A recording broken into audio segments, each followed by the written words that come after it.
Hi hello ನಮಸ್ಕಾರ. Ashwavega news ವಿಶೇಷ ಕಾರ್ಯಕ್ರಮಕ್ಕೆ ಸ್ವಾಗತ. ಮಹಾಮಾತೆ, ನಾನು ನಿಮ್ಮ ರೋಜಾ ಮನು ಪಾಟೀಲ್. ಇವತ್ತು ಈ ಒಂದು ಸ್ಪೆಷಲ್ ಎಪಿಸೋಡ್ ಅಲ್ಲಿ ನಮ್ಮ ಜೊತೆಗೆ ತುಂಬಾನೇ ಸ್ಪೆಷಲ್ ಗೆಸ್ಟ್ ಇದ್ದಾರೆ. ಇವ್ರನ್ನ ಏನಂತ ಎಕ್ಸ್ಪ್ಲೈನ್ ಮಾಡೋದು ಅಂತ ನಂಗೆ ಕನ್ಫ್ಯೂಷನ್ ಆಗ್ತಾ ಇದೆ. ಇವರು ಇಬ್ರು ಬಿಲಿಯನಿಯರ್ಸ್ಗೆ ಜನ್ಮ ಕೊಟ್ಟಿರುವಂತಹ ಮಹಾತಾಯಿ. ಹಾಗೆ ಮಕ್ಕಳಿಬ್ರು ಕೂಡ ಬಿಲಿಯನಿಯರ್ಸ್ ಆದ್ರೂ ಇವರು ತುಂಬಾನೇ ಸಿಂಪಲ್. 1000 ಕೋಟಿಯ ಒಡೆಯರಾದ್ರೂ ಕೂಡ ಯಾವುದೇ ಹಮ್ಮು ಬಿಮ್ಮು ಇಲ್ಲದೆ ಬಡ ಜನರ ಸಹಾಯದಲ್ಲಿ ಅವರ ಸೇವೆಯಲ್ಲಿ ಸದಾ ಸಿದ್ಧರಾಗಿರ್ತಾರೆ. ಅವರೇ ಬೇರಾರೂ ಅಲ್ಲ, ನಮ್ಮ ಭಾರತದ, ನಮ್ಮ ಕರ್ನಾಟಕದ ಹೆಮ್ಮೆಯ ಪುತ್ರರಾದಂತಹ ನಿಖಿಲ್ ಹಾಗೆ ನಿತಿನ್ ಅವರ ತಾಯಿ, ಝೆರೋದಾ ಕಂಪನಿಯ ಮಾಲೀಕರು, ಅವರ ಪ್ರೀತಿಯ ತಾಯಿ ನಮ್ಮ ಜೊತೆಗಿದ್ದಾರೆ. ರೇವತಿ ಕಾಮತ್ ಅವರು, ಬನ್ನಿ ಅವರ ಕಾರ್ಯಕ್ರಮಕ್ಕೆ ವೆಲ್ಕಮ್ ಮಾಡೋಣ. ಅಮ್ಮ ನಮಸ್ತೆ. ನಮಸ್ತೆ, ಕಾರ್ಯಕ್ರಮಕ್ಕೆ ಸ್ವಾಗತ. ಧನ್ಯವಾದಗಳು. ಅಮ್ಮ, ಇನ್ನೊಂದು ನಾನು ಎಕ್ಸ್ಪ್ಲೈನ್ ಮಾಡುವಾಗ ಮಿಸ್ ಮಾಡಿದೆ.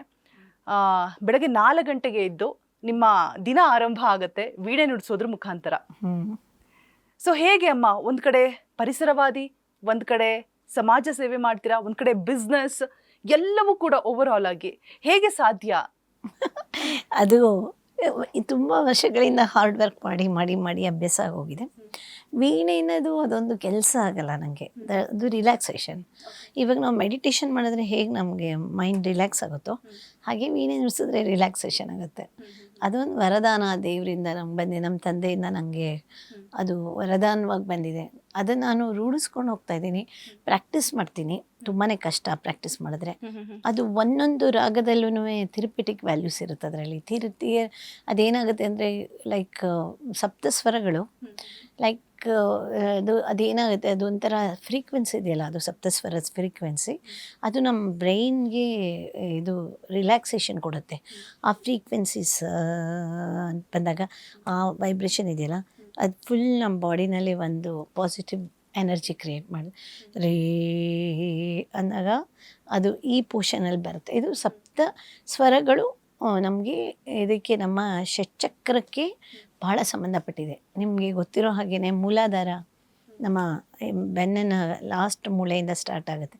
ಮೂಲಾಧಾರ ಅಂದರೆ ನಮ್ಮದು, ಅದು ಎಂಥ ವಿಚಿತ್ರ ಜಾಗದಲ್ಲಿ ಇದೆ ಮೂಲಾಧಾರ ಅಂತ ಹೇಳಿದ್ರೆ, ನಮ್ಮ ಯೂರಿನಲ್ಸ್ ಮತ್ತು ಲೆಟ್ರಿನ್ ಮಾಡೋದ್ರ ಮಧ್ಯ ಇದೆಯಲ್ಲ, ಅಲ್ಲೊಂದು ಸಣ್ಣ ಜಾಗದಲ್ಲಿ ಮೂಲಾಧಾರ ಮೂಲಾಧಾರ ಇರುತ್ತೆ, ಹುಟ್ಟೋದೇನು ಇರುತ್ತೆ. ದೇವ್ರ ಸೃಷ್ಟಿನೇ ಒಂದೊಂದ್ಸತಿ ಅದ್ಭುತ ಅನಿಸುತ್ತೆ ನೋಡಿ. ನಮ್ಮ ದೀಕ್ಷಿತರಿಗೆ ಎಷ್ಟೋ 1000 ವರ್ಷಗಳ ಹಿಂದೆ ಅವ್ರಿಗೆ ಆ ಮೂಲಾಧಾರದಲ್ಲಿ ಗಣೇಶ ದೇವರ ಸ್ಥಾನ ಇದೆ ಅನ್ನೋದು ಕುಂಡಲಿನಿ ಜಾಗರಣ ಅಂದರೆ ಅದೇನೆ. ಯಾವಾಗ ಮನುಷ್ಯ ಅವನ ಧ್ಯಾನನ ಮೂಲಾಧಾರದ ಕಡೆಗೆ ತೊಗೊಂಡೋಗಿ ಅದನ್ನು ಕಾನ್ಸಂಟ್ರೇಟ್ ಮಾಡೋ ಥರ ಆಗುತ್ತೋ ಆವಾಗ ಒಂದು ಕುಂಡಲಿನಿ ಅಂತ ಒಂದು ಜಾಗರಣ ಆಗುತ್ತೆ. ಹಾಗಾದಾಗ ಏನಾಗುತ್ತೆ ಅಂದರೆ ಮನುಷ್ಯನಿಗೆ ಒಂಥರ ಅಲ್ಟಿಮೇಟ್ ರಿಯಲೈಸೇಷನ್ ಆಫ್ ಗಾಡ್, ಅದೊಂಥರ ದೇವರ ಇದೇ ಕಾಣಿಸುತ್ತೆ ಅಂತ ಹೇಳ್ತಾರೆ. ನನಗಿನ್ನು ಮೂಲಾಧಾರ ಇದು ನಾನು ಮಾಡ್ಕೊಳಕ್ಕೆ ಹೋಗಿಲ್ಲ, ಬಟ್ ಷಟ್ಚಕ್ರ ಕ್ರಿಯಾ ಅಂತಲೂ ನಾನು ಮಾಡ್ತೀನಿ. ಆ ಮೂಲಾಧಾರ, ಸ್ವಾಧಿಷ್ಠಾನ, ಲೈಕ್ ಮಣಿಪೂರಕ, ಅನಾಹತ, ವಿಶುದ್ಧಿ, ಲೈಕ್ ಆಮೇಲೆ ನಮ್ದು ಇಲ್ಲಿ ಆಜ್ಞಾಚಕ್ರ, ಸಹಸ್ರಾರ. ನೀವು ವಾತಾಪಿ ಗಣಪತಿ ಭಜೆ ದೀಕ್ಷಿತರದ ಕೃತಿ ಕೇಳಿದ್ದೀರಾ ಅನಿಸುತ್ತೆ. ಅದರಲ್ಲಿ ಬರುತ್ತೆ ಮೂಲಾಧಾರ ಕ್ಷೇತ್ರ ಸ್ಥಿತಂ ಪರಾದಿಷಟ್ವಾರಿವಾಗಾತ್ಮಕಂ ಮಾತಾಪಿ ಗಣಪತಿಂ ಭಜೆ. ಅದರಲ್ಲಿ ಬರುತ್ತೆ ಮೂಲಾಧಾರ ಕ್ಷೇತ್ರ ಸ್ಥಿತಂ ಅಂತ. ಮೂಲಾಧಾರದಲ್ಲಿ ಗಣೇಶನ ವೈಬ್ರೇಷನ್, ಗಣೇಶ ದೇವರು ನಮ್ಮ ಮೂಲಾಧಾರದಲ್ಲಿ ಇರ್ತಾರೆ ಅಂತ. ಸೊ ನಮ್ಗೆ ಇವಾಗ ನಾವೀಗ ವಿಗ್ರಹಗಳನ್ನೆಲ್ಲ ಪೂಜೆ ಮಾಡ್ತೀವಿ, ಇದೆಲ್ಲ ಮಾಡ್ತೀವಿ. ವಿಗ್ರಹ ಪೂಜೆ ಮಾಡೋದು ತಪ್ಪು ಅಂತ ಇದು ಅಂತಲ್ಲ ನಾನು ಹೇಳ್ತಾ ಇರೋದು. ಆ್ಯಕ್ಚುಲಿ ನಾವು ಷಟ್ಚಕ್ರನ ರಿಯಲೈಸ್ ಮಾಡಿಕೊಂಡಾಗ ನಮಗೆ ಅದು ಗೊತ್ತಾಗುತ್ತೆ. ಅದು ಇದು ಸಂಗೀತಕ್ಕೂ ಷಟ್ಚಕ್ರಕ್ಕೂ ಭಾಳ ಹತ್ತಿರವಾದ ನಂಟು. ಇದರಲ್ಲಿ ಸಂಗೀತದಲ್ಲೂ ಸ ರಿ ಗ ಮ ಪ ದ ನಿ 7 ಸ್ವರಗಳು. ನಮ್ಮ ಚಕ್ರ ಲೈಕ್ ಮೂಲಾಧಾರ, ಸ್ವಾಧಿಷ್ಠಾನ, ಮಣಿಪೂರಕ, ಅನಾಹತ, ವಿಶುದ್ಧಿ, ಆಜ್ಞಾ ಆ್ಯಂಡ್ ಸಹಸ್ರಾರ, ಅದೂ 7 ಚಕ್ರ. ಈಗ ಹಾಗಾಗಿ ನಮ್ಮ ಸಪ್ತ ಸ್ವರಗಳಿದೆಯಲ್ಲ, ಸಪ್ತಸ್ವರಗಳು ಒಂದು ಅದ್ಭುತ ಶಕ್ತಿ. ಅದು ನಮ್ಮ ಸಪ್ತಸ್ವರಗಳಲ್ಲಿ ಇದು ನಮ್ಮ ಇದು ಇದೆ, ನಮ್ಮ ಷಟ್ಚಕ್ರಗಳ ಪ್ರಭಾವನೂ ಇದೆ. ಆಮೇಲೆ ಅದು ವೀಣೆ ಎಷ್ಟು ವಿಚಿತ್ರ ಅಂತ ಹೇಳಿದ್ರೆ, ವೀಣೆಯ ವಾದ್ಯ ಇದೆಯಲ್ಲ, ವೀಣೆ ವಾದ್ಯದಲ್ಲಿ ನಮ್ಮ ಎಲುಬುಗಳಿದೆಯಲ್ಲ, ಸ್ಪೈನಲ್ ಕಾರ್ಡ್ ಇರುತ್ತಲ್ಲ, ಸ್ಪೈನಲ್ ಕಾರ್ಡಲ್ಲಿ ಹೇಗೆ ಅದನ್ನು ಸೃಷ್ಟಿ ಮಾಡಿದಾರೋ ಅದೇ ಥರ ನಮ್ಮ ವೀಣೆನೂ ರೀಡ್ಸನ್ನು ಮಾಡಿದ್ದಾರೆ. ಅದೊಂದು ತುಂಬಾ ಒಂಥರ ನಂಬಲಾರದ ಸತ್ಯ. ಮತ್ತು ಅದನ್ನು ಇದು ನನಗೆ ನಮ್ಮ ರವಿಶಂಕರ್ ಆರ್ಟ್ ಆಫ್ ಲಿವಿಂಗ್ ಗುರೂಜಿಯವರು ಇದ್ದಾರಲ್ಲ, ಅವ್ರು ಭಾಳ ಚೆನ್ನಾಗಿ ಎಕ್ಸ್ಪ್ಲೇನ್ ಮಾಡ್ತಾರೆ ಅದನ್ನು. ಲೈಕ್ ಅವ್ರು ಭಾಳ ಅದ್ರ ಬಗ್ಗೆ ತಿಳ್ಕೊಂಡಿದ್ದಾರೆ. ಸೊ ನಾನು ಚೂರು ಪರು ತಿಳ್ಕೊಂಡಿದ್ದೀನಿ.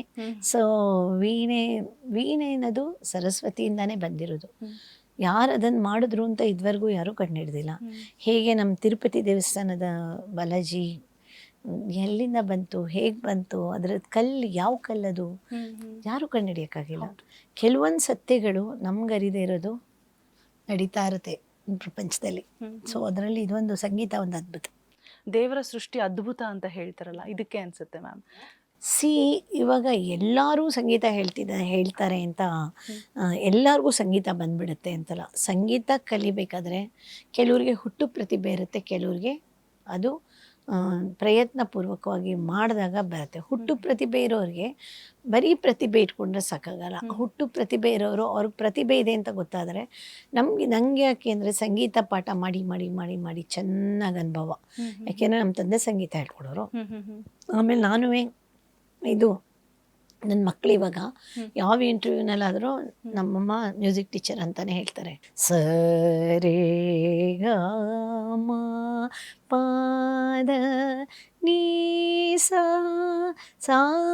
ನೀ ಧ ಪ ಮ ಗ ರೇ ಸ. ಈ ಸಪ್ತಸ್ವರಗಳು, ಇದಕ್ಕೆ ಮಾಯಾಮೊಳಗಳ ರಾಗ ಇದು. ಈ ರಾಗ ಇವಾಗ ನಮಗೆ ತಂದೆ ರಾಗ. ಓಕೆ, ಇದರಲ್ಲಿ ಏನಾಗುತ್ತೆ ಅಂದರೆ ರಾಗಗಳಲ್ಲಿ ತಂದೆ ರಾಗಗಳು ಒಟ್ಟು 72 ಇದೆ. ಅದರಿಂದ ಹುಟ್ಟಿರೋ ಮಕ್ಕಳುಗಳು 3898 ಅಂತ ಕೇಳ್ಪಟ್ಟಿದ್ದೀನಿ, ನಂಗೆ ಗೊತ್ತಿಲ್ಲ. ಆ 3898 ಇವಾಗ ಅದು ಪ್ರಭೇದಗಳಿರುತ್ತೆ. ನಮ್ಮದು ಧ್ವನಿನಲ್ಲಿ ಪ್ರಭೇದಗಳಿರುತ್ತೆ. ರೀ 3 ಥರ ಇದೆ. ಶುದ್ಧ ರಿಷಭ, ಚತುಶ್ರುತಿ ರಿಷಭ, ಷಟ್ಶ್ರುತಿ ರಿಷಭ. ಆಮೇಲೆ ಗಾಂಧಾರದಲ್ಲಿ 2, ಶುದ್ಧ ಗಾಂಧಾರ, ಅಂತರ ಗಾಂಧಾರ, ಸಾಧಾರಣ ಗಾಂಧಾರ. ಮಧ್ಯಮದಲ್ಲಿ 2, ಶುದ್ಧ ಮಧ್ಯಮ, ಪ್ರತಿ ಮಧ್ಯಮ. ಆಮೇಲೆ ಪಂಚಮ ಮತ್ತು ಇದು ಷಡ್ಜ ಇದೆಯಲ್ಲ, ಅದು ಪ್ರಕೃತಿ ಸ್ವರಗಳು ಅಂತ. ಅದು ಇದಾಗಿ ಸ್ಟ್ಯಾಟಿಕ್ ಆಗಿ ಇದ್ಬಿಡುತ್ತೆ. ಆ ಪಂಚಮ ಮತ್ತು ಷಡ್ಜದಲ್ಲಿ ನಾವು ಬದಲಾವಣೆಗಳು ಮಾಡೋಕ್ಕಾಗಲ್ಲ. ಬಾಕಿ ರೀನಲ್ಲಿ, ಗಾನಲ್ಲಿ, ಧಾನಲ್ಲಿ, ನೀನಲ್ಲಿ ನಾವು ಬದಲಾವಣೆಗಳು ಮಾಡ್ಬೋದು, ವೇರಿಯೇಷನ್ಸ್ ಮಾಡ್ಬೋದು. ಇದರಿಂದನೇ ಎಲ್ಲ ಮ್ಯೂಸಿಕ್ಕು ಹುಟ್ಟಿರೋದು. ಇವಾಗ ವೆಸ್ಟರ್ನ್ ಮ್ಯೂಸಿಕ್ ಅಂತಾರೆ. ಎಲ್ಲಿಂದ ಹುಟ್ಟಿತು ವೆಸ್ಟರ್ನ್ ಮ್ಯೂಸಿಕ್ ಹುಟ್ಟಿರೋದೇ ನಮ್ಮ ಸರಿಗಮ ಪದನಿಯಿಂದ. ಅವರಲ್ಲಿ ಫಸ್ಟ್ ಹೇಳ್ಕೊಡ್ತಾರೆ ಡೋರೆಗಾಮ ಪ ಅದೇನೋ ಇದೆ ಅವ್ರದ್ದು, ಅದು ಸರಿಗಮ ಪದನಿ, ಅದು ಶಂಕರಾಭರಣ ರಾಗದಲ್ಲಿದೆ. ಸೊ ಹಾಗಾಗಿ ಸಂಗೀತ ಅನ್ನೋದೊಂದು ಒಂದು ದೊಡ್ಡ ಸಾಮ್ರಾಜ್ಯ ಸಂಗೀತ. ನಾವೀಗ ಸರಿಗಮ ಪದನಿ ಹೇಳುವಾಗ ಇಟ್ ಎಮಿಟ್ಸ್ ವಾಯ್ಸ್ ಫ್ರಮ್ ರೇ, ಇಲ್ಲಿ ಬರುತ್ತದು. ಗ ಇದು ಮೇಲ್ಗಡೆ, ಮಾ ಇಲ್ಲಿ ಬರುತ್ತೆ. ಪ ಬಾಯಿಂದ, ಧಾ ನಾವು ನಾಲ್ಗೆನ ಒತ್ತಿ ಮಾಡ್ತೀವಿ. ಅದಕ್ಕೆ ಒಂಚೂರು ಇದು ಧಾ ಧಾ ನೀವು ಬೇರೆ ಥರ ದಾ ಹೇಳಕ್ಕೆ ಸಾಧ್ಯನೇ ಇಲ್ಲ. ಧಾ ನೀ full nose. Saw connects to ಸಹಸ್ರಾರ ಚಕ್ರ.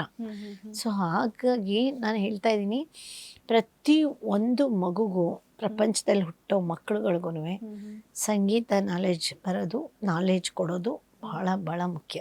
ಎಷ್ಟೋ ಜನ ಹಳ್ಳಿ ಮಕ್ಕಳಿಗೆ ಕಲಿಯೋ ಆಸಕ್ತಿ ಇದ್ರು ಕೂಡ ಫೆಸಿಲಿಟೀಸ್ ಇರಲ್ಲ ಮ್ಯಾಮ್. ಸಂಗೀತ ಅನ್ನೋದು ಎಷ್ಟು ಮಾತನಾಡಿದ್ರು ಮುಗಿಯೋದೇ ಇಲ್ಲ, ಅದ್ರ ಕಲಿಕೆನೂ ಅಷ್ಟೇ ನಿರಂತರ. ಆಮೇಲೆ ಏನು ಗೊತ್ತಾ, ಜನಗಳು ಎಷ್ಟು ಮೂರ್ಖರ, ಇಗ್ನೋರೆನ್ಸ, ಐ ಡೋಂಟ್ ನೋ ಏನು ಕರೆಯೋಣ ಅವರನ್ನ ಅಂತ. ಮುಕ್ಕಾಲ್ವಾಗ ಜನಕ್ಕೆ ಸಂಗೀತ ಅಂದರೆ ಏನು ಅಂತಾನೆ ಗೊತ್ತಿಲ್ಲ.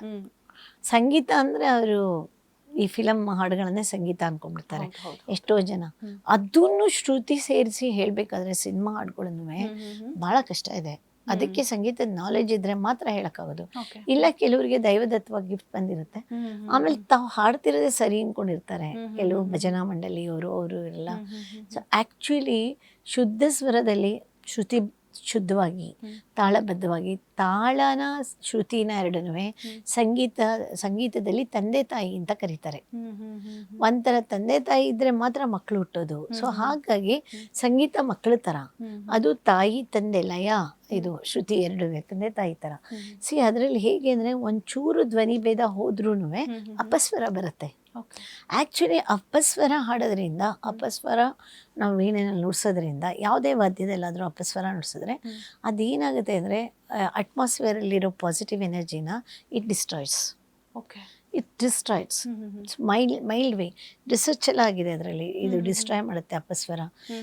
ಒಂದು ಅಪಸ್ವರ ಹೇಳ್ತಾ ಇದ್ರೆ ಒಂದು ಮಗು ಸಮೇತ ಮಲ್ಕೊಳ್ಳಲ್ಲ. ಮಗುಗೂ ಲಾಲಿ ಹೇಳ್ಬೇಕಾದ್ರೆ ಜೋ ಜೋ ಜೋ ಜೋ ಹೇಳ್ಬೇಕಾದ್ರೆ ಅದನ್ನ ಜೋ ಜೋ ಜೋ ಅಂತ ಒಂಥರ ಅದನ್ನ ಸುಸ್ವರದಲ್ಲಿ ಹೇಳಿದ್ರೆ ಮಾತ್ರ ಮಲ್ಕೊಳುತ್ತೆ. ಕಿರ್ಚ್ಕೊಂಡು ಕಾಗೆ ಥರ ಹೇಳಿದ್ರೆ ಮಲ್ಕೊಳುತ್ತಾ? ಸೊ ಹಾಗಾಗಿ ಸಂಗೀತ ಪ್ರಕೃತಿ ಎರಡೂ ಒಂದಕ್ಕೊಂದು ಬೆಸೆದ್ಬಿಟ್ಟಿದೆ. ಪ್ರೆಗ್ನೆನ್ಸಿನಲ್ಲಿ ಈಗೆಲ್ಲ ಹಿಂದಿನ ಕಾಲದಲ್ಲಿ ಯಾಕೆ ಬಸ್ರಿ ಆದಾಗ ಪ್ರೆಗ್ನೆಂಟ್ ವಿಮೆನ್ ಎದುರುಗಡೆ ಸಂಗೀತ ಕೇಳಿಸ್ಬೇಕು, ವೀಣೆ ಕೇಳಿಸ್ಬೇಕು ಅಂತೆಲ್ಲ ಹೇಳೋರು. ನೀವು ನಂಬ್ತಿರೋ ಇಲ್ವೋ, ನನ್ನ ಮಗ ಪ್ರೆಗ್ನೆಂಟ್ ನಾನಾದಾಗ ನಂಗೆ ಈ ನಾಲೆಜ್ ಇತ್ತು. ಓಕೆ, ಅವಾಗಲೂ ನಾನು ನಮ್ಮ ತಂದೆ ಮನೇಲೇ ಇದ್ದಿದ್ದು. ನನ್ನ ದೊಡ್ಡ ಮಗ ನಿತಿನ್ ಕಾಮತ್ ಇದ್ದಾನಲ್ಲ, ನಾನು ಅವ್ನು ಪ್ರೆಗ್ನೆಂಟ್ ಆದಾಗ ನಮ್ಮ ತಂದೆ ತಾಯಿ ಜೊತೆನೇ ಇದ್ದೆ. ನಮ್ಮನೇಲಿ ಬೆಳಗ್ಗೆಯಿಂದ ರಾತ್ರಿ ತನಕ ಸಂಗೀತ, ನಾನು ವೀಣೆ ಪ್ರಾಕ್ಟೀಸ್ ಮಾಡ್ತಾಯಿದ್ದೆ. ಆಮೇಲೆ ಮೋರ್ ದ್ಯಾನ್ ದಟ್ ನಾನು MS ಸುಬ್ಬಲಕ್ಷ್ಮಿ ಸಂಗೀತ ಕೇಳ್ತಾ ಇದ್ದೆ. ಅವಾಗ ಟೇಪ್ ರೆಕಾರ್ಡರ್ಲ್ಲ ಅಷ್ಟೊಂದು ಇರಲಿಲ್ಲ, ಟ್ರಾನ್ಸಿಸ್ಟರ್ ಎಲ್ಲ ಇರೋದು. ಆ ಟ್ರಾನ್ಸಿಸ್ಟ್ರಲ್ಲಿ ಇಟ್ಕೊಂಡು MS ಸುಬ್ಬಲಕ್ಷ್ಮಿ ಸಂಗೀತ ಕೇಳೋದು. ಅದು ಕೇಳಿ ಕೇಳಿ ಕೇಳಿ ಕೇಳಿ ಕೇಳಿ MS ಸುಬ್ಬಲಕ್ಷ್ಮಿ ಸಂಗೀತ. ಆಮೇಲೆ ಒಂದಿನ ಒಂದು ಗಿಟಾರ್ನಲ್ಲಿ ನಾನಾಟಿ ಬದುಕು ನಾಟಕಮ್ಮ ನುಡಿಸ್ತಾ ಇದ್ದ. ನಂಗೊಂದ್ಸತಿ ಆಶ್ಚರ್ಯ ಆಯಿತು, ಎಲ್ಲಿಂದ ಕಲ್ತಾ ಇವನು, ಇದು ಹೇಗೆ? ಅದಾದ್ಮೇಲೆ ಅವ್ನು ಹುಟ್ಟಿದ ಮೇಲೆ ನಾನು ನಾನಾಟಿ ಬದುಕು ನಾಟಕಮ್ಮ ಅಣ್ಣಮಾಚಾರ್ಯರ ಕೃತಿ, ಅದು ರೇವತಿ ರಾಗದಲ್ಲಿದೆ. ಅದನ್ನ ನಾನಾಟಿ ಬದುಕು ನಾಟಕಮು ಕಾನಕ ಕನ್ನಡಿ ಕೈವಲ್ಯಮು ನಾನಾಟಿ ಬದುಕು ಅದು ನುಡಿಸ್ತಾ ಇದ್ದ. ಅವನಿಗೆ ಸಂಗೀತ ಅಂದರೆ ತುಂಬಾ ರೆಸ್ಪೆಕ್ಟು, ಸಂಗೀತ ಅಂದರೆ ತುಂಬಾ ಗೌರವ. ಯಾಕೆಂದರೆ ಅವ್ನು ಬೆಳೆಯುವಾಗ ನಾನು ಸಂಗೀತದ ಮೂಲಕನೇ ಬೆಳೆದಿರೋದು, ಸಂಗೀತ ಅಂದ್ಕೊಂಡೇ ಬೆಳೆದಿರೋದು. 6 ಜನ ಹೆಣ್ಮಕ್ಳು, 2 ಗಂಡು ಮಕ್ಕಳು ನಮ್ಮ ಮನೇಲಿ. ನಮ್ಮ ಅಣ್ಣಂಗೆ ನನಗೆ 26 ವರ್ಷ ಗ್ಯಾಪು. 26 years gap. ನಮ್ಮಣ್ಣ ಸಿಕ್ಕಾಪಟ್ಟೆ ಬುದ್ಧಿವಂತ. ಅವನು ಅವನು MSc ಗೋಲ್ಡ್ ಮೆಡಲಿಸ್ಟ್. ಅವನು ಸ್ಟ್ಯಾಟಿಸ್ಟಿಕ್ಸ್ ಭಾಳ ಇಂಟೆಲಿಜೆಂಟ್. ಅವನು ಆ್ಯಕ್ಚುಲಿ ಸಂಸ್ಕೃತು, ನಮ್ಮ ತಾತ ಸಂಸ್ಕೃತ್ ಪಂಡಿತರಾಗಿದ್ದರು. ಸಂಸ್ಕೃತು ಅದು ಇದು ಕೇಳ್ಕೊಂಡೆ ಬೆಳೆದಿರೋದು. ಅವನೊಂಥರ ಇದು. ಆಮೇಲೆ ನಂಗೆ ಏನಾಗುತ್ತೆ ಅಂತ ಹೇಳಿದ್ರೆ, ಈಗ ನಮ್ಮ ತಂದೆ ನಮ್ಮನ್ನು ಬೆಳೆಸಿರೋ ವಾತಾವರಣ, ನಾವು ಬೆಳೆದಿರೋ ವಾತಾವರಣ, ನಿಜವಾಗ್ಲೂ ಹೇಳ್ತೀನಿ, ಯಾವ ಕೋಟ್ಯಾಧೀಶ್ವರನ ಮನೆಯಲ್ಲೂ ಅಷ್ಟು ಸಂತೋಷ ಇರೋಕ್ಕೆ ಸಾಧ್ಯನೇ ಇಲ್ಲ. ಯಾಕೆ ಅಂತ ಹೇಳಿದ್ರೆ, ನಮ್ಮ ತಂದೆಗೆ 8 ಜನ ಮಕ್ಕಳು. ಓಕೆ, ಹೈಸ್ಕೂಲ್ ಹೆಡ್ ಮಾಸ್ಟರ್ ಆಗಿದ್ರು. You can imagine what will be the financial situation. ಅಷ್ಟೊಂದೇನು ಫೈನಾನ್ಷಿಯಲ್ ಸಿಚುವೇಶನ್ ಅಂದರೆ ನಾವು ನೆಮ್ಮದಿಯಾಗಿದ್ವಿ. ನಮ್ಮ ಮನೇಲಿ ವಾರಕ್ಕೆ 2 ಸೇರು ಬೆಣ್ಣೆ ಕಂಪಲ್ಸರಿ, ಬೆಣ್ಣೆಕಾಯಿಸಿ ತುಪ್ಪ ಮಾಡೋರು. ನಮ್ಮಮ್ಮ ಕ್ಲಾಸಾಗಿ ಅಡುಗೆ ಮಾಡೋರು. ಆಮೇಲೆ ನಾವು ಸುಮಾರಾಗಿರೋ ಸಣ್ಣ ಮನೆಗಳಲ್ಲಿ ಕಂಫರ್ಟಬಲ್ ಆಗಿ ಇರ್ತಿದ್ವಿ. ಬಟ್ ಆದರೆ ನಮ್ಗೆ ಆ ಥರ ಬಡವೆ ಇದು ಆ ಥರ ತುಂಬ ತಗೊಳ್ಳೋದು ಅದೆಲ್ಲ ಇರಲಿಲ್ಲ.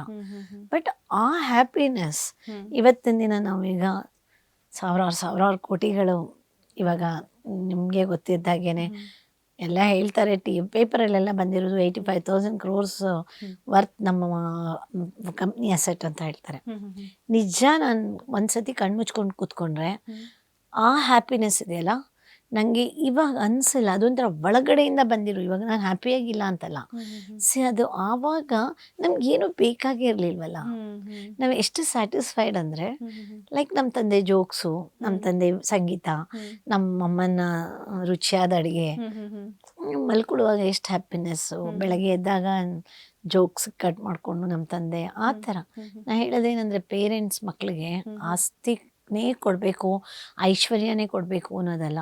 ಆ ಮಕ್ಳ ಎದುರುಗಡೆ ಜಗಳ ಆಡಿಕೊಂಡು ಆ ಮಕ್ಕಳಿಗೆ ಒಂಥರ ನೆಗೆಟಿವ್ ಅಟ್ಮಾಸ್ಫಿಯರ್ ಕ್ರಿಯೇಟ್ ಮಾಡಿದ್ರೆ, ರಾತ್ರಿ ಗಂಡ ಕುಡ್ಕೊಂಡು ಬರೋದು, ಆಮೇಲೆ ಹೆಂಡತಿ ಕುಡ್ಕೊಂಬಂದರು ಅಂತ ಕಿರ್ಚಾಡೋದು, ಆ ಮಕ್ಕಳು ನಿದ್ದೆ ಮಾಡ್ತಿದ್ರು, ನಿದ್ದೆನಲ್ಲೂ ಅವ್ರಿಗೆ ಒಂಥರ ವೈಬ್ರೇಷನ್ಸು ಗೊತ್ತಾಗ್ತಾ ಇರುತ್ತೆ. ಈ ಥರ ಅಮ್ಮ ಇದು ಮಾಡ್ಕೊಂಡಿದ್ದಾಳೆ, ಅಮ್ಮ ಬೇಜಾರು ಮಾಡ್ಕೊಂಡಿದ್ದಾಳೆ ಅಂತ. ಬೆಳಗ್ಗೆ ಎದ್ದ ತಕ್ಷಣ ಹೆಂಡತಿ ಸಪ್ಪೆ ಮುಖ ಹಾಕ್ಕೊಂಡಿರೋದು. ಆಮೇಲೆ ಅದಕ್ಕೆ ಮಕ್ಳುಗಳಿಗೆ ಹೇಳ್ದೇ ಇದ್ರೂ ತಾಯಿ ಸಪ್ಪೆ ಮುಖ ಹಾಕ್ಕೊಂಡಿದ್ದಾಳೆ ಅಂತ ಹೇಳಿ ಒಂಥರ ದುಃಖ ಛಾಯೆ ಅವಕ್ಕೆ ಬರುತ್ತೆ. ಸೊ ಹೀಗಾಗಿ ಏನಾಗುತ್ತೆ ಅಂದರೆ, ಈಚೆಗೆ ಎಷ್ಟೋ ಸಂಸಾರಗಳನ್ನ ನೋಡ್ತಾ ಇದ್ದೀನಿ, ಅವರು ಮಕ್ಕಳೆದುರಿಗೆ ಜಗಳ ಕಾಯ್ತಾರೆ. ನನಗೆ ಹೊಟ್ಟೆ ಎಲ್ಲ ಉರಿದೋಗುತ್ತೆ. ಮುಗೀತು ಅದ್ರದ್ದು ಭವಿಷ್ಯ. ನಾನು ಹೇಳ್ತೀನಿ, ಯಾವಾಗ ಮಕ್ಕಳ ಎದುರುಗಡೆ ಬೆಳೆಯೋ ವಯಸ್ಸಲ್ಲಿ ತಂದೆ ತಾಯಿ ಕಚ್ಚಾಡ್ತಾರೋ, ತಂದೆ ತಾಯಿನೇ ಆ ಮಕ್ಕಳ ಅವನತಿಗೆ ಕಾರಣ ಆಗ್ತಾರೆ. ಅವ್ರಿಗೆ ಆಗಲ್ಲ. ಅದೇನಾಗುತ್ತೆ ಅಂದರೆ, ಆಮೇಲೆ ದೊಡ್ಡವ್ರು ಆಗ್ತಾ ಏನಾಗುತ್ತೆ, ಒಂಥರ ಡಿಪ್ರೆಷನ್ ಸ್ಟಾರ್ಟ್ ಆಗುತ್ತೆ. ಡಿಪ್ರೆಷನ್ ಸ್ಟಾರ್ಟ್ ಆಗೋದಾಗ ಆಟೋಮೆಟಿಕ್ಕಾಗಿ ಅವರು ಕೆಟ್ಟ ಚಾಳಿಗಳಿಗೆ ಇಳಿತಾರೆ. ಸೊ ಜೀವನ ಹಾಳು ಮಾಡಿಬಿಡ್ತಾರೆ ತಂದೆ ತಾಯಿಗಳು. ಸೊ ಹಾಗಾಗಿ ಮಕ್ಕಳ ಎದುರುಗಡೆ ನಾವು ಖುಷಿಯಾಗಿರ್ಬೇಕು. ಯಾಕೆಂದರೆ ನಮ್ಮದೇ ಎಕ್ಸಾಂಪಲ್, ನಾವೇ ನಮ್ಮನೆಯಲ್ಲೇ ಬೆಳೆಸಿರುವಾಗ ನಾನು ಧೈರ್ಯವಾಗಿ ಹೇಳ್ತೀನಿ, ನಾವೆಲ್ಲ ಏನು ಒಂದು 4 ಡ್ರೆಸ್ಸು 5-6 ಡ್ರೆಸ್. ಬಟ್ ಆದರೆ ನಾನು ಹುಟ್ಟೋತ್ತಿಗೆ ನಮ್ಮಣ್ಣ ಕೆಲಸದಲ್ಲಿದ್ದ, ಟಾಟಾ ಫಿನ್ಲೆಸ್ಸಲ್ಲಿ ಕೆಲಸದಲ್ಲಿದ್ದ, ಒಳ್ಳೆ ಕೆಲಸದಲ್ಲಿದ್ದ. ಸೊ ನಾನು ಚೆನ್ನಾಗೇ ಬೆಳೆದೆ, ಒಂಥರ ತೀರಾ ಮುದ್ದು ಮಾಡಿಸ್ಕೊಂಡು. ಬಟ್ ಹಾಗಂತ ಒಂಥರ ನಮಗೆಲ್ಲ ಡಿಸಿಪ್ಲಿನ್ ಎಲ್ಲದರಲ್ಲೂ. ಸಂಗೀತ ಕಲೀಲೇಬೇಕು ಅನ್ನೋ ಕಂಪಲ್ಷನ್ ಇತ್ತು. ಆಮೇಲೆ ನಾನು ಸ್ವಲ್ಪ ತರಲೆ ಮಾಡ್ತಾ ಇದ್ದೆ. ಸೊ ತುಂಬ ಮುದ್ದು ಜಾಸ್ತಿಯಾಗಿ.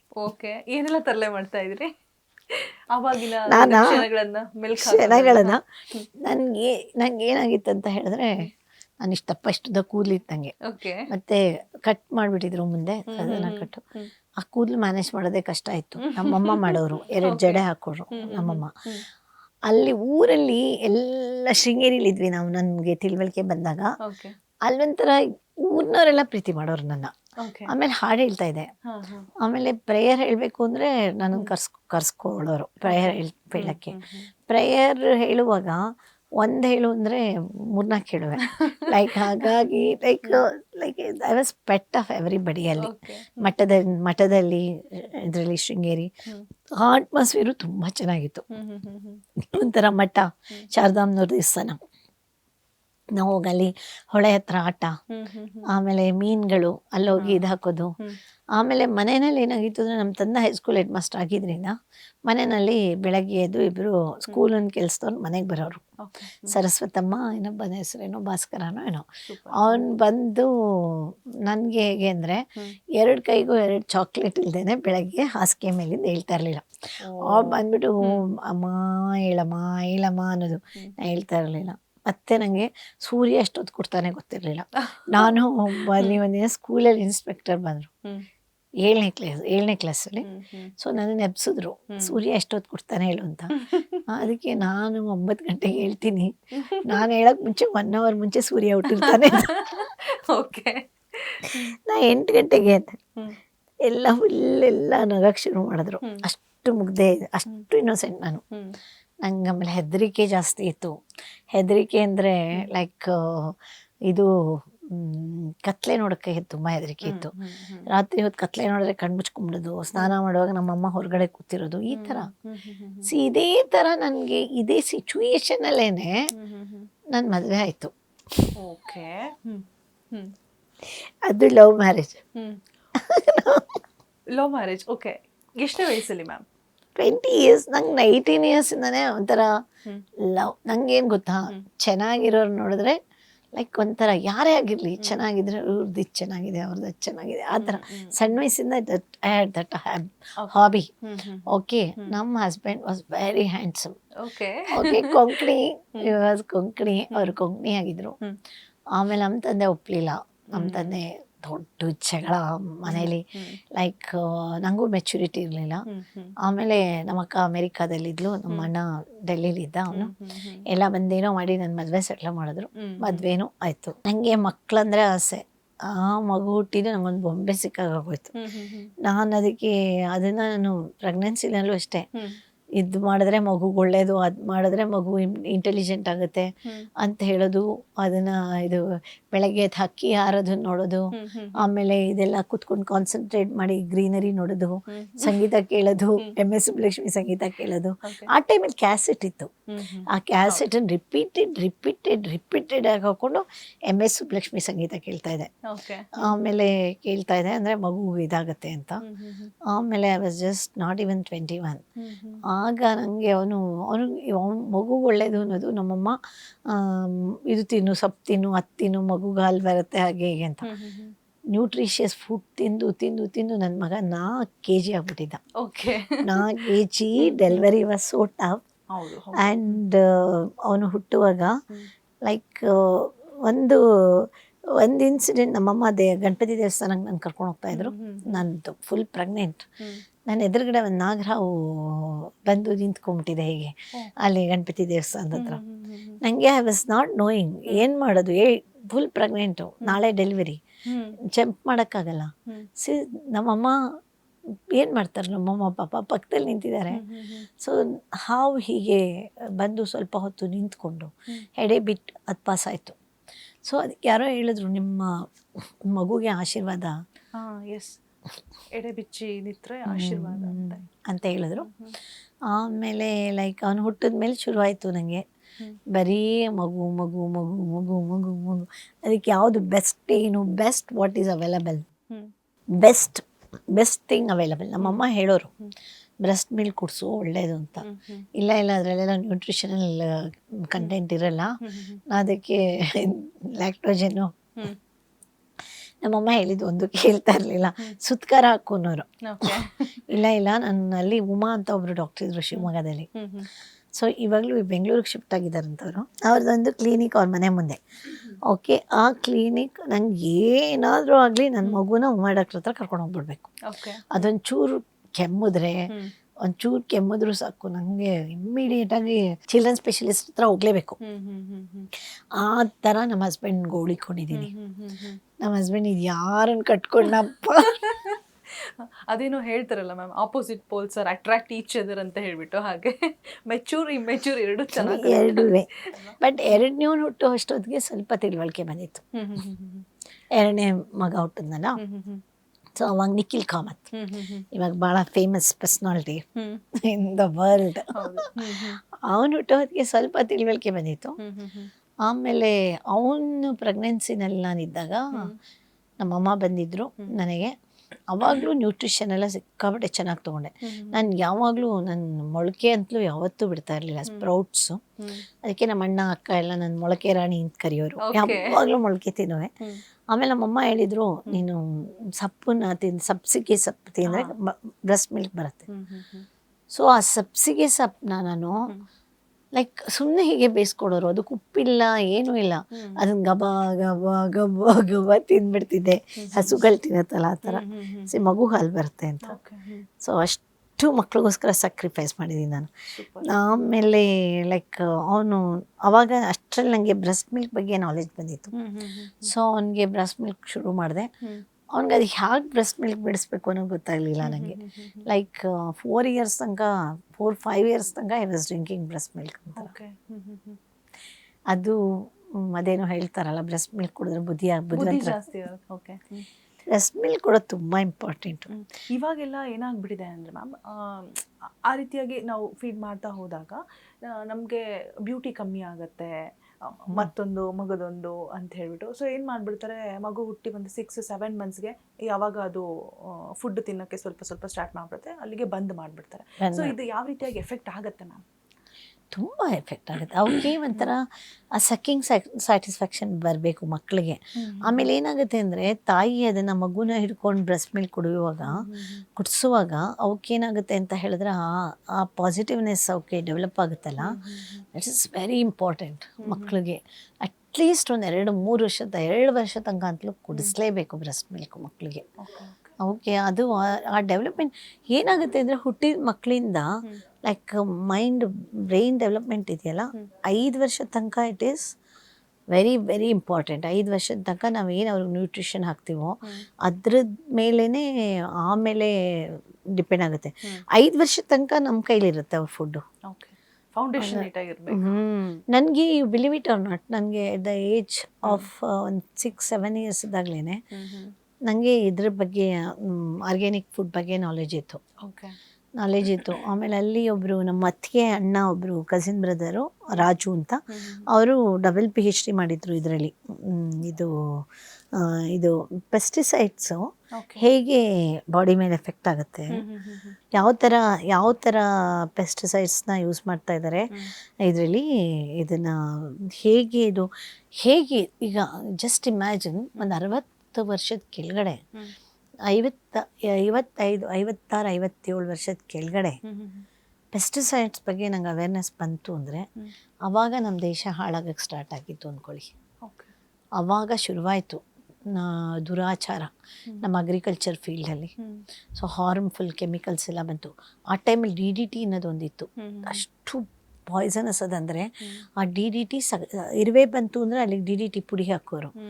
ಅದು ಎಷ್ಟು ಅದೇನಾಗುತ್ತೆ ಅಂತ ಹೇಳಿದ್ರೆ ಪುಡಿ ಅಲ್ಲಿ ಹಾಕಿರ್ಬೋದು, ಬಟ್ ನಾವು ಇಲ್ಲಿ ಕೂತಿರ್ತೀವಿ, ಇಲ್ಲ ಅಂದ್ರೆ ಆ ಕಡೆ ಎಲ್ಲೋ ಎಷ್ಟೋ ದೂರದಲ್ಲಿ ಕೂತಿರ್ತೀವಲ್ಲ, ಅದ್ರ ಹೊಗೆ ಬರುತ್ತಲ್ಲ, ಇದು ಹೊಗೆ ಬರುತ್ತಲ್ಲ, ಅದನ್ನು ನಾವು ಇನ್ಹೇಲ್ ಮಾಡಿದಾಗ ಏನಾಗುತ್ತೆ ಅಂದರೆ ಮೂಗಿಂದ ಇದೆಯಲ್ಲ, ಲೈಕ್ ಅದು ಒಳಗಡೆ ಹೋಗಿ ರೆಸ್ಪಿರೇಟರಿ ಸಿಸ್ಟಮಲ್ಲಿ ಏನಾಗುತ್ತೆ ಅಂದರೆ ಬ್ಲಡ್ ಸ್ಟ್ರೀಮ್ ಒಳಗಡೆ ಹೊಟ್ಟೋಗುತ್ತೆ. ಇಲ್ಲ ರೆಸ್ಪಿರೇಟರಿ ಸಿಸ್ಟಮಲ್ಲಿ ಅದು ಎಲ್ಲ ಟ್ಯೂಮರ್ ಇದಾಗ್ತಾ ಬರುತ್ತೆ, ಡಿಪಾಸಿಟ್ ಆಗ್ತಾ ಬರುತ್ತೆ. ಅದು ಡಿಪಾಸಿಟ್ ಆದರೆ ಅದು ಯಾವುದೇ ಮೆಥಡು ಇಲ್ಲ ಅದನ್ನು ಫ್ಲಾಶ್ ಔಟ್ ಮಾಡೋಕ್ಕೆ. ಎಷ್ಟು ನೀರು ಕುಡಿದ್ರೂ ಫ್ಲಾಶ್ ಔಟ್ ಆಗಲ್ಲ. ಅದೇನೇ ಇನ್ ಟರ್ನ್ ಅಲ್ಲೇನೆ ಕ್ಯಾನ್ಸರಸ್ ಆಗಿ ಡೆವಲಪ್ ಆಗೋದು. ಕ್ಯಾನ್ಸರ್ ಎಲ್ಲ 58 ವರ್ಷದ ಕೆಳಗಡೆ ಕ್ಯಾನ್ಸರ್ ಎಲ್ಲಿತ್ತು. ಸೊ ಕೆಲವರು ಬಚಾವಾಗ್ತಾರೆ, ಕೆಲವರು ಸಿಕ್ಕಾಕೋತಾರೆ. ಈಗ ಒಳಗಡೆ ಏನಾದರೂ ಆದರೆ like it is like very bad situation. So ನನ್ನ ಮಕ್ಕಳಿಗೆ ಆ್ಯಕ್ಚುಲಿ ಅವಾಗಲೇ ನಂಗೆ ಅವೇರ್ನೆಸ್ ಇತ್ತು, ಗೋಧಿ ಎಲ್ಲ ತೊಳೆಯುವೆ.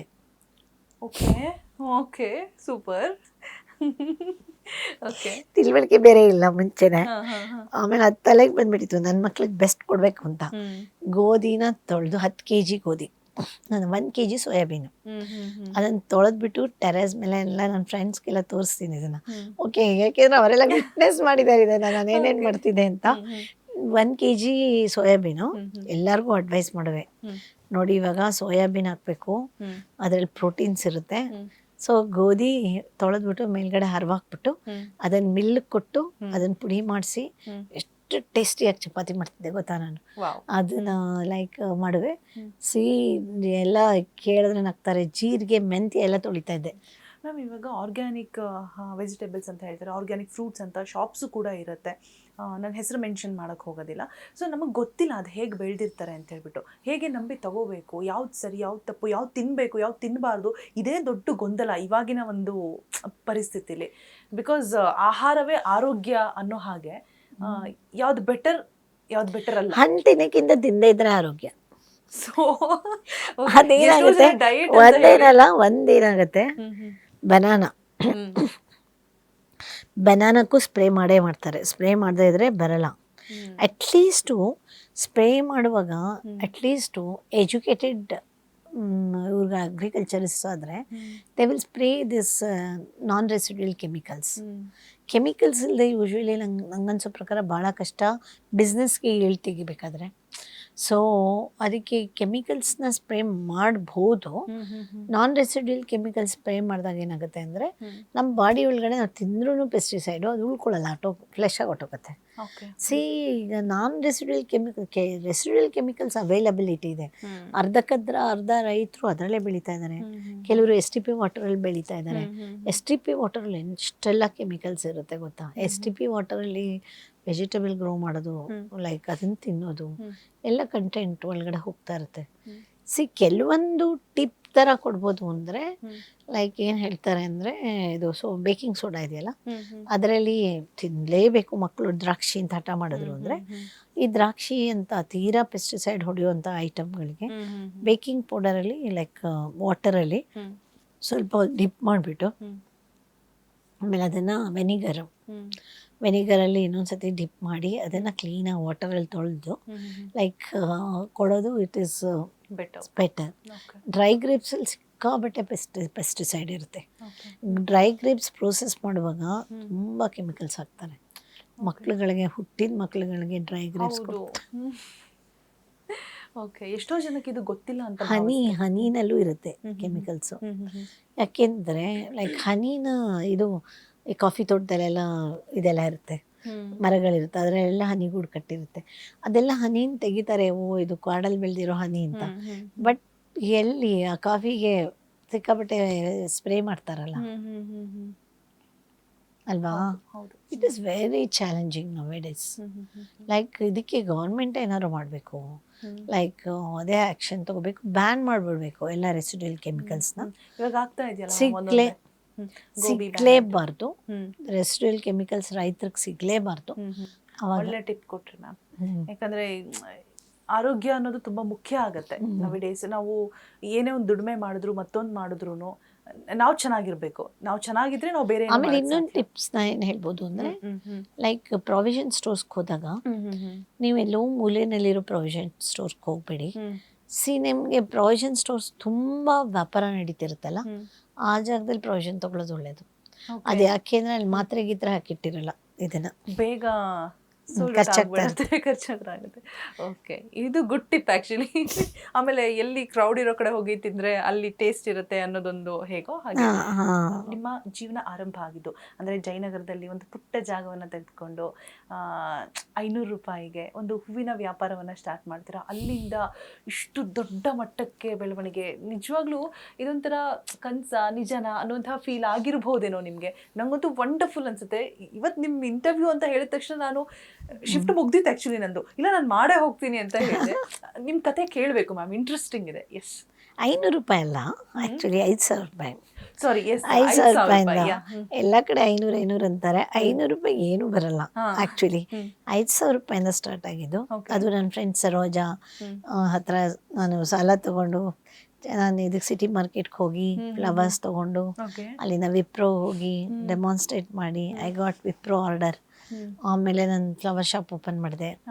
ಆಮೇಲೆ ಒಂದೊಂದೇ ಕಂಪ್ನಿಗಳು, ಮದುವೆ ಅರೇಂಜ್ಮೆಂಟ್ಸು, ಅದು ಇದು ಅಂತೆಲ್ಲ ಮಾಡಿ. ಸೊ ಅಲ್ಲಿಂದ ಮ್ಯೂಸಿಕ್ ಗೊತ್ತಿತ್ತು, ಮ್ಯೂಸಿಕ್ ಬಗ್ಗೆ ನಾಲೆಜ್ ಇದೆ, ನಾನು ಮ್ಯೂಸಿಕ್ ಆರ್ಗನೈಸ್ ಮಾಡ್ತಾಯಿದ್ದೆ. ಆಮೇಲೆ ಈವೆಂಟ್ಸೇ start ಮಾಡ್ಕೊಂಬಿಟ್ಟೆ, full fledged events. Calyx ಅಂತ ಕಂಪ್ನಿ ರನ್ ಮಾಡ್ತಾಯಿದ್ದೆ. So that turn into landscaping. Landscaping ಮಾಡಿ ಎಲ್ಲ ಫಾರಿನ್ ಆರ್ಕಿಟೆಕ್ಟ್ಸ್ ಜೊತೆಗೆ ಮಾಡಿ ಅದು ಫೈನಲ್ ಟಾಟಾ ಸ್ಟೀಲ್ ಇವಾಗ ತಿರ್ಗಾ ಶುರು ಮಾಡಿದ್ದೀನಿ. ಯಾಕೆಂದರೆ ಒಂದಷ್ಟು ಜನ ಹುಡುಗರುಗಳು ಎಂಥೂಸಿಯಾಸ್ಟಿಕ್ ಆಗಿ ಅವ್ರ ಜೀವನ ರೂಪಿಸ್ಕೊಳಕ್ಕಾದಿದ್ದಾರೆ. ಸೊ ಅವ್ರಿಗೆ ನನ್ನ ಮೂಲಕ ಗೈಡೆನ್ಸ್ ಕೊಡೋಣ ಅಂತ ಅದನ್ನು ಸ್ಟಾರ್ಟ್ ಮಾಡ್ಕೊಂಡಿದ್ದೀನಿ. ಸೂಪರ್. ಓಕೆ ಮ್ಯಾಮ್, ಇನ್ನು ನಿಮಗೆ ಅವಾರ್ಡ್ಸ್ಗಳ ಸುರಿಮಳೆ ಅದಂತೂ ಒಂದು ಹಿಂದೆ ಒಂದು ಬರ್ತಾನೆ, ಈಗಲೂ ಕೂಡ ಬರ್ತಾನೆ ಇದೆ. ಸೊ ಅದ್ರ ಬಗ್ಗೆ ಒಂದು ಸ್ವಲ್ಪ ಸಂಕ್ಷಿಪ್ತ ಮಾಹಿತಿ. ಅವಾರ್ಡ್ಸ್ ಅಂದ ತಕ್ಷಣ ನಾವು ಆ ಒಂದು ಕ್ಷಣಕ್ಕೆ ಕಾಯ್ತಾ ಇರ್ತೀವಿ. ನಾವು ಏನೇ ಮಾಡಿದ್ರು ಕೂಡ ಅದನ್ನು ತಗೊಂಡಾಗ, ಅಂದರೆ ನಾವು ಮಾಡಿರೋ ಕೆಲಸದ ಜೊತೆಗೆ ಒಂದು ಅವಾರ್ಡ್ ಅಂತ ಬಂದಾಗ ನಮಗೆ ನಮ್ಮನ್ನೇನು ಗುರುತಿಸ್ತಾರೆ, ಆ ಖುಷಿ ಇರುತ್ತಲ್ವ, ಅದು ಅಗಾಧ ಮ್ಯಾಮ್. ಅದ್ರ ಬಗ್ಗೆ ಒಂದೆರಡು ಲೈನ್. ಆ್ಯಕ್ಚುಲಿ ಯಾರೇ ರೆಕಗ್ನೈಸ್ ಮಾಡಿದಾಗಲೂ ನಂಗನ್ಸುತ್ತೆ ನಾನಿನ್ನೂ ಬೇಕಾದಷ್ಟಿದೆ ತೊಗೊಳಕ್ಕೆ ಅಂತ. ಓಕೆ ಅಂತ ಟೈಮ್ ಇದೆ. ಬಟ್ ಆದರೆ ಡೆಫಿನೆಟ್ಲಿ ನಂಗೆ ಇವಾಗ ನನ್ನ ಕೆರೆ ಇದೆಲ್ಲ, ನಾನು ಜೀರ್ಣೋದ್ಧಾರ ಮಾಡಿರೋದೆಲ್ಲ ಇದೆಯಲ್ಲ, ಅದಕ್ಕೆ I am expecting Padmashri. Okay, ಯಾಕೆ ಅಂತ ಹೇಳಿದ್ರೆ ಲೈಕ್ ನಾನು ಯಾರ ಹತ್ರನೂ ದುಡ್ಡು ತೊಗೊಳ್ದೆ, ನನ್ನದೇ ದುಡ್ಡು ಹಾಕಿ ನಾನು ಅಲ್ಲಿ ಎಲೆಕ್ಟ್ರಿಕಲ್ ಪೋಲ್ಸ್ ಇತ್ತು 18 ನಾಗನಾಯಕನಹಳ್ಳಿನಲ್ಲಿ, ಅದೆಲ್ಲ ತೆಗೆಸಿ 1.5 ಅಡಿ ಬಂಡಿತ್ತು, ಅದನ್ನು 40 ಅಡಿ ಮಾಡಿ, ಅಲ್ಲಿ ಕಂಪ್ಲೀಟ್ ಹಳ್ಳಿ ಕೆರೆ ಇತ್ತು, ಆ ಕೆರೆನಲ್ಲಿ ಕಲ್ಲಿತ್ತು, ಅದನ್ನೆಲ್ಲ ತೆಗೆಸಿ ರೋಡ್ ಅಗಲ ಮಾಡಿಸಿ, ಬಂಡ್ ಗಟ್ಟಿ ಮಾಡಿ, ಆಮೇಲೆ ತಡೆಗೋಡೆ ಕಟ್ಟಿದ್ದನ್ನು ಒಡಿಸಿ, ರಾಜ ಕಾಲುವೆ ಮುಚ್ಚಿದ್ದನ್ನು ತೆಗೆಸಿ ಎಲ್ಲ ಮಾಡಿದ್ದೀನಿ. ಅಲ್ಲಿ ಗಿಡಗಳು ಹಾಕಿ ಇವಾಗ ಮೇಂಟೈನ್ ಮಾಡ್ತಾ ಇದ್ದೀನಿ, ಒಬ್ರು ಇಟ್ಟಿದ್ದೀನಿ ಲೇಬರ್ನ. ಸೊ ಡೆಫಿನೆಟ್ಲಿ ನನಗೆ ಹುಡುಕಿ ನೋಡಿದಾಗ, ಸುತ್ತಮುತ್ತ ನೋಡಿದಾಗ ಯಾರು ಮಾಡಿದ್ದಾರೆ, ಯಾರೂ ಮಾಡಿಲ್ಲ. ಸೊ ಒಬ್ಬರೇ ಆರ್ಗನೈಸೇಷನ್ಸ್ನವ್ರು ಮಾಡಿದ್ದಾರೆ, ಒಬ್ಬರೇ ವ್ಯಕ್ತಿ ಹಳ್ಳಿಯವ್ರ ಜೊತೆ ಸೇರಿಕೊಂಡು ಯಾರು ಮಾಡಿದ್ದಾರೆ, ಯಾರೂ ಮಾಡಿಲ್ಲ. ಸೊ ಅದಕ್ಕೆ ನನಗೆ ನಾನು ಇದನ್ನು ಡೀಟೇಲಾಗಿ ನಾನು ಒಂದು ಗೌರ್ಮೆಂಟಿಗೆ ಕಳಿಸಿದ್ರೆ I think I deserve Padmashri ಅಂತ ಅನಿಸುತ್ತೆ ನನಗೆ. ಖಂಡಿತ ಮ್ಯಾಮ್. ಎಸ್, ಅಲ್ಲಿ ತನಕ that is ultimate. This one I am expecting. ಬಾಕಿದೆಲ್ಲ ಕೆಲವ್ರು ಕೊಡ್ತಾರೆ. ಈ ಸತಿ ಇದು 24ನೇ ಇಸ್ವಿದು ಕರ್ನಾಟಕ ಕಲಾಶ್ರೀ ಅವಾರ್ಡ್ ಬಂತು. ಅದು ನಾನು ಕರ್ನಾಟಕ ಕಲಾಶ್ರೀ ಅವಾರ್ಡ್ ಬರೋಷ್ಟು ಅಷ್ಟು ನಾನು ಸಂಗೀತದಲ್ಲಿ ಅಷ್ಟು ಮೇರು ಮಟ್ಟದ ಸಾಧನೆ ನಾನೇನು ಮಾಡಿಲ್ಲ. ನಾನೇನು ಡೆಡಿಕೇಶನ್ ಇದೆ, ಡಿವೋಷನ್ ಇದೆ ಮ್ಯೂಸಿಕ್ ಬಗ್ಗೆ. ಬಟ್ ನನಗೆ ಸಂಗೀತ ಪೋಷಕಿ ಅಂತ ಅವರು ಇದು ಕರ್ನಾಟಕ ಕಲಾಶ್ರೀ ಕೊಡೋಣ ಅಂತಿದ್ದವರು ಮ್ಯಾನೇಜ್ಮೆಂಟ್ನವರು. ಅದೇನಾಯ್ತು ಅಂತ ಹೇಳಿದ್ರೆ ಅವ್ರಿಗೆ ಆ ಕೆಟಗರಿ ಇರಲಿಲ್ಲ. ಅದಕ್ಕೆ ನಾ ಹೇಗಿದ್ರು ವೀಣೆ ನುಡಿಸೋದ್ರಿಂದ ಕರ್ನಾಟಕ ಕಲಾಶ್ರೀ ಫಾರ್ ವೀಣಾ ಅಂತ ಕೊಟ್ಟಿದ್ದಾರೆ. ತುಂಬ ನಾನು ಗೌರ್ಮೆಂಟ್ಗೆ ಅದ್ರ ಬಗ್ಗೆ ನಾನು ಧನ್ಯವಾದಗಳನ್ನ ಹೇಳ್ತೀನಿ. ಯಾಕೆಂದ್ರೆ ದಟ್ಸ್ ವೆರಿ ಪ್ರೆಸ್ಟೀಜಿಯಸ್. ಲೈಕ್ ನಂಗೆ ಹೇಗೋ ಸಿಕ್ತು, ಹುಕ್ಕರ್ ಕ್ರುಕ್ ಅಂತಾರಲ್ಲ ಆ ಥರ ಸಿಕ್ತು. ಬಟ್ ಅದು ಸಿಕ್ತು, ನಂಗೆ ಅದೊಂದು ಬಿರುದು ಬಂತು, ಕರ್ನಾಟಕ ಕಲಾಶ್ರೀ. ಆಮೇಲೆ ತುಂಬ ಸಂಗೀತ ಸಭಾಗಳು ಕೊಟ್ಟಿದ್ದಾರೆ ನನಗೆ, ತುಂಬ ಬಿರುದುಗಳನ್ನು. ಅದಕ್ಕೆಲ್ಲ ನಾನು ಎಲ್ಲರಿಗೂ ಚಿರಋಣಿ. ಆಮೇಲೆ ಇನ್ನೂ ಸಾಧಿಸೋದು ಬೇಕಾದಷ್ಟಿದೆ. ಮೈ ಗಾಡ್. ಓಕೆ. ಸಂಗೀತದಲ್ಲಿ ಏನೇನು ಸಾಲದು, ಈಗ ತಾನೇ ಸ್ಟಾರ್ಟ್ ಮಾಡಿದ್ದೀನಿ. Super ma'am. ಇನ್ನು ನಿಮ್ಮ ಮಗ ಮಾಡಿದಂತಹ ಒಂದು ಮಹತ್ ಕಾರ್ಯ, 2,000 ಕೋಟಿಗೂ ಅಧಿಕ ದಾನವನ್ನ ಮಾಡಿದ್ರು. ದಾನಕ್ಕೂ ಇನ್ನು ಕಲಿಯುಗದ ದಾನಶೂರ ಕರ್ಣ ಅಂತಾನೆ ಅವ್ರಿಗೆ ಒಂದು ಹೆಸರನ್ನ. ಇಲ್ಲ 2,000 ಕೋಟಿ ಇಲ್ಲ, 14,500 ಕೋಟಿನ ಅವನು ಇದಕ್ಕೆ ಸೋಷಿಯಲ್ ಕಾಸ್ಗೆ ಪ್ಲೆಚ್ ಮಾಡಿದ್ದಾನೆ. ಅಂದರೆ ಅದೇನಂದರೆ ಈಗಲೇ ಕೊಟ್ಬಿಟ್ಟಿದ್ದಾನೆ ಅಂತಲ್ಲ, ಅದು ಲೈಕ್ ಸ್ವಲ್ಪ ಸ್ವಲ್ಪ ಸ್ವಲ್ಪ ಸ್ವಲ್ಪ ಸ್ವಲ್ಪ ಹೋಗ್ತಾ ಇರುತ್ತೆ ಅಂತ ಅಂದ್ಕೊಂಡಿದ್ದೀನಿ ನಾನು. ಅದಷ್ಟು ನಂಗೆ ಗೊತ್ತಿಲ್ಲ. ಬಟ್ ಅವ್ರುಗಳು ತುಂಬಾ ಭಾಳ ಒಳ್ಳೆ ಮಕ್ಕಳು, ತುಂಬ ಒಂಥರ ದಾನ ಮಾಡೋದ್ರಲ್ಲಿ ಎತ್ತಿದ ಕೈ. ಈವನ್ ನಮ್ಮ ಹಸ್ಬೆಂಡು ಹಾಗೆ ಇದ್ದರು. ಸೊ ನಾನು ಕಳ್ಕೊಂಡೆ ಅವ್ರನ್ನ ಇದು ಡಿಸೆಂಬರ್ 2026